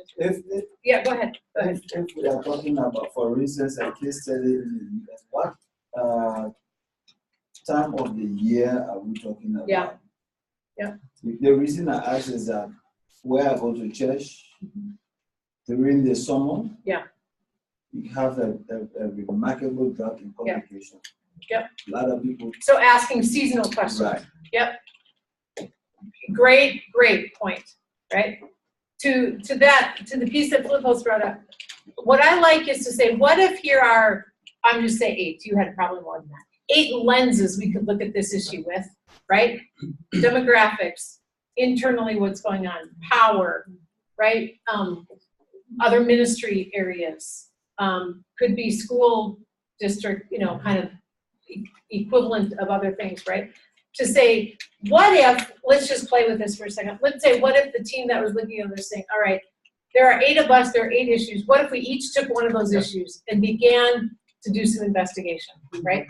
It could be less structured like that. It could be, which of these 4 do we do, and then let's partner to do those, right? I mean, but just so they look at the diversity we got just in this one, right? Now, let's say it's December. Let's be realistic about when we want to have this work done. Let's say by the end of January, we're going to come back together and find out what, or whatever, right? I'm just saying, let's not expect us to get all this work done by Christmas, right? In the midst of all this. But there might be something that you want to do to say, all right, what we're gonna do is create a Google Doc, and we want you to put your stuff in here as you go, right? And so somebody's tending the process. Let's just say we made it here. All right. Now, we'll start this way and go this way. Now, let's say you found out some stuff. Now what? So, telling stories, search for meaning, framing the opportunity. So this is interpreting what you just heard. Bringing the information that we learned from those who we interviewed and taking it back to the families that are there. So saying, if families are there and they can't identify any problem and they're just fine, taking information from those who left and bringing it back and saying, is this something that you identify with, or why is this something that you have experienced?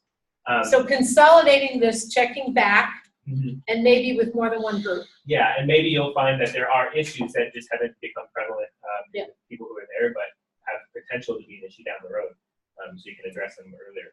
Nice. And go ahead. I was just gonna say, kind of like looking at like what is being said that's like not being said. Exactly, right? Is there something like under the surface? Like it might be like X, Y, and Z is like why they can't come, but like A is the actual reason. Right. Like that's underlying all What really is we all hate the new youth minister. Yeah. Or whatever, right? Or something, right? Okay, helpful. What about you guys in the back? This is telling stories, searching for meaning, framing the opportunity. Anything else you want to add? Yeah, well, maybe we could also look at review the curriculum that they've been using for the young people. We should talk about. Put it in conversation with what you learned. Okay. Helpful? What about you guys? As far as the searching for meaning piece, we were talking about how if the church's goal is to be a welcoming place, like look at, are the people that we have left, do they feel like they have a place, like between generations or racial divide, stuff like that? Do they feel like they are having a place? So trying to find that piece, like how can we embody the welcoming community that we hope to be? So Emily, I hear you saying, so of all the things we found, let's look at what is our mission? What are we trying to live out? And what of all those things are we going to take on? Right. I.e. welcoming or accessibility or whatever, right? So one area, very helpful thought. What about your online group? I'm going to pick on you there just so you don't have to be last, so you can jump into it. Anything you want to add? I think we talked about first having to decide if we want to be a small church or we want to change something. Yeah. First of all. Yeah. So do we just want to recalibrate? Right. Or do we want to address it? Good, good question. Yeah, and the challenge we stated is that we decided that the factors affecting decreasing attendance are demographical changes in the neighborhood, as well as power dynamics and programming-related conflict that have led for some to leave. Yeah, so we didn't get to the ideation process as in response. But you identified some factors that you want to go. Back corner. We also talked about making sure we talk to the congregational leadership and pastors about what's the role of youth in the church as a whole. They're off in a corner. They central has the focus of the leadership of the congregation been somewhere else on the new building, raising money for it, or what's the So part of, I'm just going to put in here, one of the things you could do, let's frame this with regard to what else is going on in the church, right? So there could be a dialogue partner, kind of like what you were saying about, and that one aspect of saying, okay, here's feedback, you leadership of the church, whatever. How do you take that? Yep, that's a helpful conversation. What else? I think one of our framing opportunities is how can we partner with other organizations and churches in our community that can be a much more robust program rather than maybe have to shrink down a program. So in this one, let's say the demographics of the neighborhood are changing, right? And let's say, what if this was the challenge is, are we in the place that we should do it by ourselves, right? The challenge is doing children's youth and family ministry solo, and then the adaptive challenge is what possibilities might exist to be collaborative, right? That may be a way forward, right? All right, do you see how these two things could have gone in a lot of different directions based on it? But what you guys all went deeper and wider than let's get a new youth director or a curriculum. And my sense is that if your groups would have just done what your group done, they would have got more robust conversation and opportunities to figure this out than changing a youth director and a curriculum, right? Maybe the problem is the new youth director. Right, but then you at least discover something, right? And then you discover what is it just about that, right? Maybe it's that they're trying to lead a ministry that doesn't align with the congregation, right? All right, do you get was this helpful to kind of live into it? Yeah, Aretha.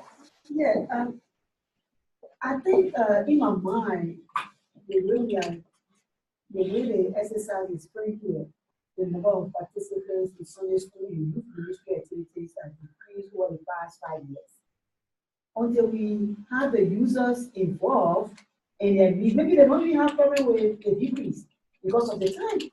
But we are then not saying because of the decrease, the family, all of these things, maybe they know that after the summer, they don't have problem with that. So involving there, I think the conversation area is right here.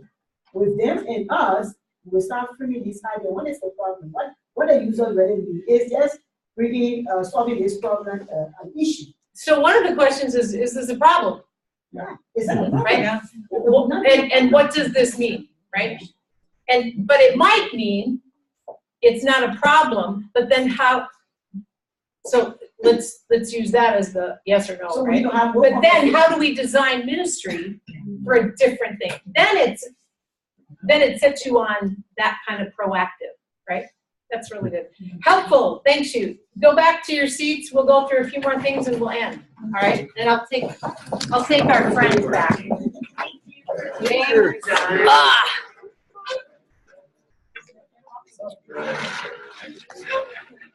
Oh, I get what she's talking about. I know, Looking into it's that. so bizarre.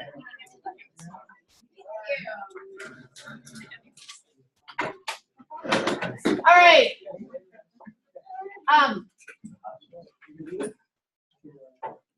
Here's some different links to more on design thinking, if you want them. All right? Not going to say anything more now. All right. We're not going to have time to do any of these, but I'm going to tell you 6 different practices that could help you live out into innovation. Okay, we just did one of them, that's the whole process. But these are things that could be integrated into that. Oh, I also have 2 more books that I'll pass around. This one is Design Thinking for Service Organizations, which is different than business or education. And this one is Ways to Research Complex Problems. It's a group of, this is a European thing, and again, they're just all exercises. So I'll just pass those around as an example to show. Okay, discovering the real challenge. One of the things about that is how do we dig deep into what's going on, all right? And so the 5 whys is a way to get people to think differently. Sharon, will you be willing to be a guinea pig for this exercise? Sure. Okay. So the topic, the real challenge is that seminary education in a residential only model is a problem. Okay, that's going to be our topic. All right, so we're going to start with that. Sharon, why is that a problem? I'm going to ask you why 5 times then. All right. Because not everyone can afford to put their life on hold for 4 years and move to a seminary. And why is it important for theological education to take into account that people can't afford to move to a residential? Because we have a shortage of pastors. And why should theological education care that we have a shortage of pastors? Because theological education is about educating future theologians and about building pastors. And why is it important for theological education to take into account that we're educating pastors and Christian public leaders for congregations? because that's part of our purpose. Because it's the It is the calling calling and of a purpose seminary. of what a seminary is. Did you see that? So in 5 whys, we went from, we have to rethink theological education from a residential model. Why? Because it's our calling. Did you see that? We covered finances, we covered the church need, and we covered what we're supposed to be up to. Like, you know, we're not just training people to get degrees, right? That was interesting. I did this with bishops on why we should create a culture of call into that. And it was really fascinating to see.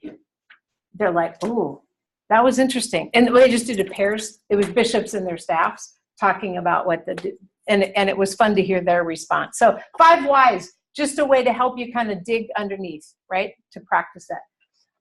Going deeper, guided to the next of these, there's a slide to go with it. So, but let me just tell you, going deeper is that empathetic listening. Another exercise. Imagining is ideation phase.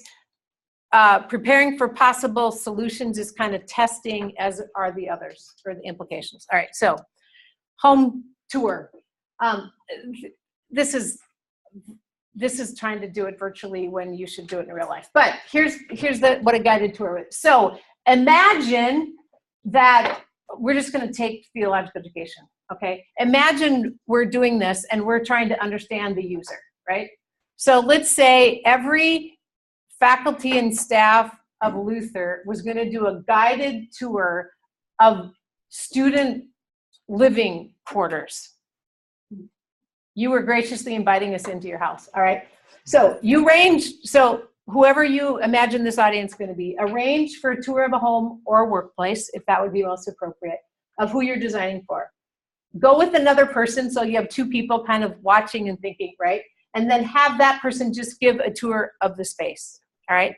So let's say that we were going to do that. We were going to go and visit your spaces. What kind of questions should we ask, and why should we ask those questions? If we were visiting your living space. Maybe you're going to ask, where do you study? Where would you study here? Would you study someplace else? If it's here, where would it be, right? What else would be going on during the time? So something about studying, right? What else? Beth? What else is going on in your life other than studying? Right, classes? right. I see you've got a bike over there. Are you a cyclist? I see you have these kind of posters on the wall, right? So what other things? I see children running through your house in small shoes up front. I tripped over a tricycle on the way in. Does that have anything to do with what else is going on in your life, right? What else? Okay, so what else is going on in your life? What else?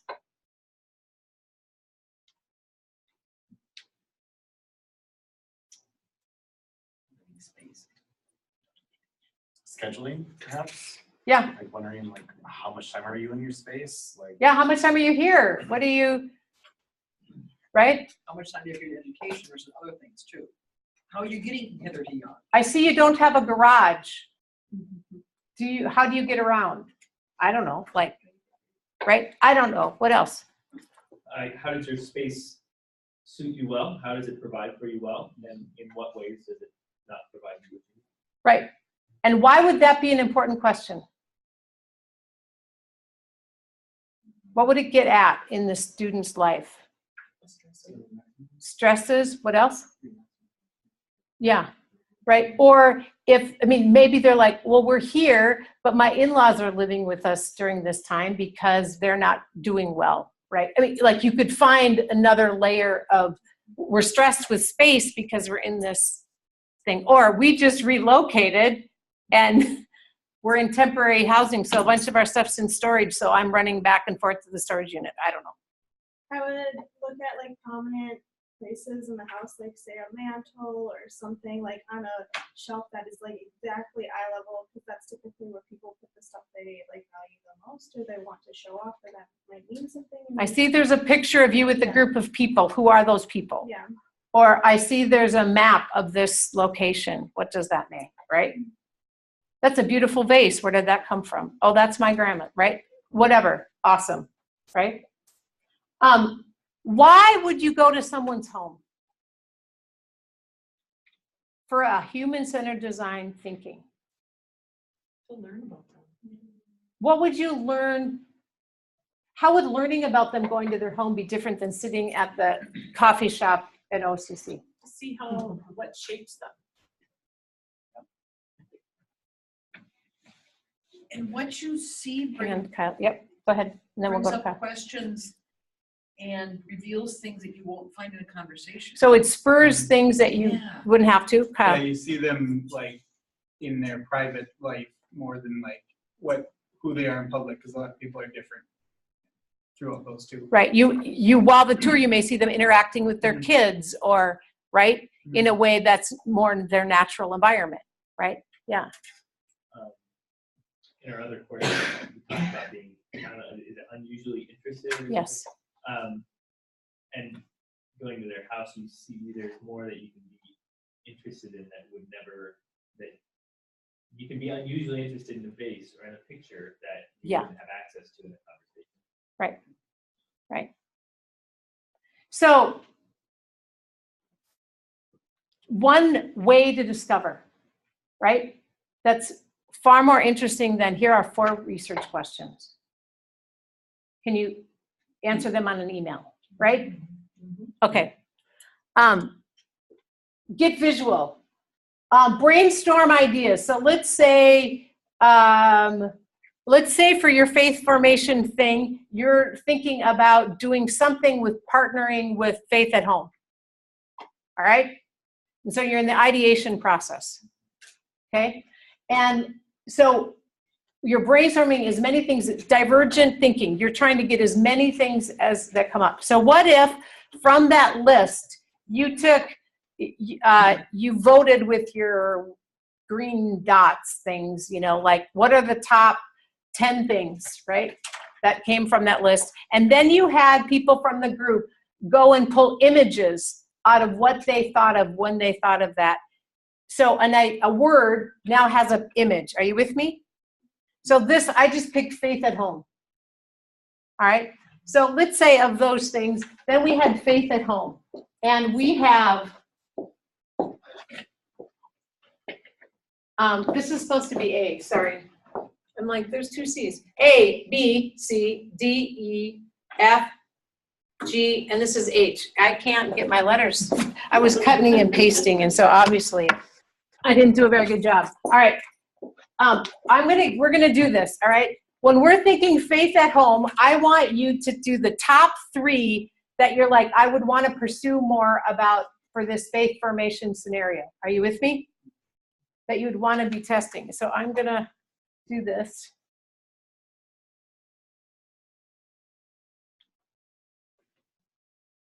We're just gonna play with it. So you get to vote for 3. Corla, can you see them? Yes, I've got the PowerPoint up here. All right, so I will look for you for a raising of a hand. All right. A, one of yours. I'm not sure what you're asking. You're voting for 3 images you would want to pursue in an ideation process of Faith at Home. All right? And A is the one in the top left. What? A is the one in the top left. Yes, that says C. There's C. Okay, cool. So this is A. All right. Do you have a question, or are you voting? No, I'm voting. Okay. All right. We're starting over. A. Raise your hand. All right. B, which is the 2 hands.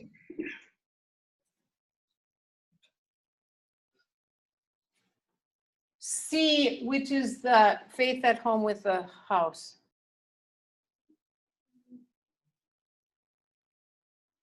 All right. D, which is the footprints thing.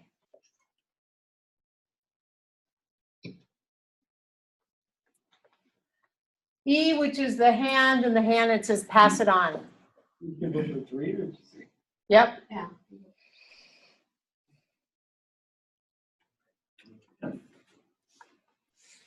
F is the book and a bunch of other stuff.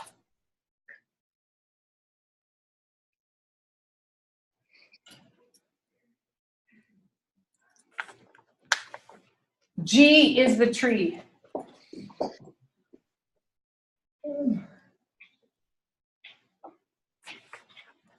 And H is the D365.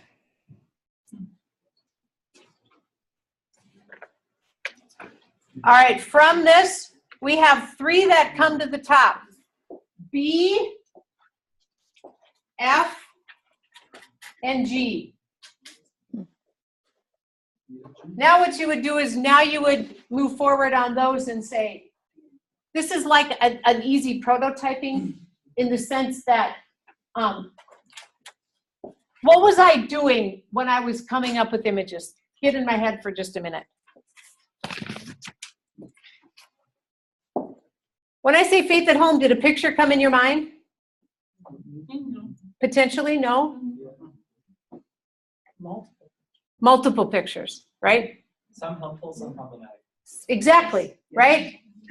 I intentionally went, what's the nice nuclear family? Right? That's A, kind of, right? But this one kind of says generation to generation, and this one kind of says, but it doesn't define it, right? What's this one, the one with the tree? How is that really different than? Growth, constant growth. Yeah, it's about going deep and fruit, right? It has a different way of thinking, right? That one for me tends to appreciate the old and Got it. generation. Yep. So then you could get conversation, right? What about this one? What did this one say that was different? The house with the faith at home. How is that like different than this in making assumptions? Kinds of houses, different kinds of families. It could be an apartment, it could be a house, it could be a huge one, it could be a small one. Doesn't say anything about the family structure. Right, doesn't say anything about the family structure. Cora, hello, what? That's effectively what I was going to say. The family in A, I'm real wary of Christian materials that show a family where even as silhouettes, it looks like a hetero family. Not because, mostly because that only comes with a particular theological bent. Yep. Why was this one, some of you picked this one, why do you think this one with the kind of messy books? Life is messy. My home is messy. Got piles of books all over the place, actually. It didn't have people in it. Didn't have a home. It's really centered on the Bible, I'm assuming. Centered on kind of learning. It wasn't the, right? It left a lot of things on the periphery that you could pull in to fit different scenarios, good or bad. Anyway, do you see how this would work, right? With something that it's a way to bring people into a concrete imagining and then talking about it, right? This could also be something you could use to listen, empathetic listening, right? All right, scenario planning. This scenario plan is a way of looking over the horizon. What might be options? So I'm playing with, again, let's say theological education, okay? And so theological education, let's say instead of hands-on, this is contextual or like in context learning, right? And this was like sit in a classroom and a library continuum, right? Currently, we're somewhere in here, right? We have a mix, right? So on one axis, you have a continuum of one factor. On the other, you have a continuum of another factor. So method is different than, like you could have innovative or traditional academic learning, right? And you could have traditional or innovative contextual learning, right? So what you would do in something like this is you could say, now let's imagine academic to contextual learning, different things, and place them somewhere on this grid, right? And you could say, what are traditional ways? So you could say CPE, right? Apprenticeship. Or apprenticeship, right? Where innovation could be merging something, I don't know, kind of crazy and whatever, right? And you can do the same with academic. This is a way to begin to think about possibilities, opening up the things, and then saying, where are we, and where might we want to be going? What would be the bend of what we could do? You see how that's one way to do scenario planning. Another way to do scenario planning is just imagine. So our numbers go up. So let's say to the collaborative group that was going to do, we collaborate with another group. Our numbers go up, and it's awesome, right? None of our kids participate, right? Or things stay the same. 3 scenarios. You could play those out. That's another way to do scenario planning. Make sense? And then you just talk about it from there. Implications will, and this is the last one. I did this one with the bishops. I left this one in. So let's say in theological education, you wanted to know the implications of no longer requiring CPE for ordination. All right. So then what you do, see this first ring. You could do 4, you could do 5. What are 5 implications, possibilities? So one implication is candidates would be less self-aware, right? Another one is candidates would have one less contextual experience, right? One could be candidates could go through ordination process sooner or in less time, right? So you say what are different, and you only can put one idea in a box. And then from each of these boxes, so if you've got 4 here, then you have 4. So what's 4 consequences of what could happen if they were left self-aware? Well, they could get into trouble, right? They could participate in another kind of learning group as part of their first call. There could be something else, all right? You see that? Then for each of these, you do one more. So you have 3 levels of implications. First of all, it gives you a map, and you can say, oh, when they did this, the people went, you know what? I think we should keep CP from their quick map, all right? The other thing, though, you can do is you can say, are these a positive or a negative? You can go through and put, and is this more positive, is it more negative? And then you can vote, again, with Post-its or something like that. You can say, all right, what are the 3 things that you would be most excited about? What would that be? So this is just a way to begin to get a group of people to think, what would happen if? And our time is up. See you next week.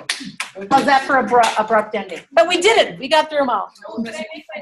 Oh, yeah, sorry. Announcement. If any of you are looking for Advent worship opportunities at my church, Oakville Lutheran, which is just 8 minutes due west of Minneapolis, John Hermanson, who is kind of one of the up-and-coming liturgy writers,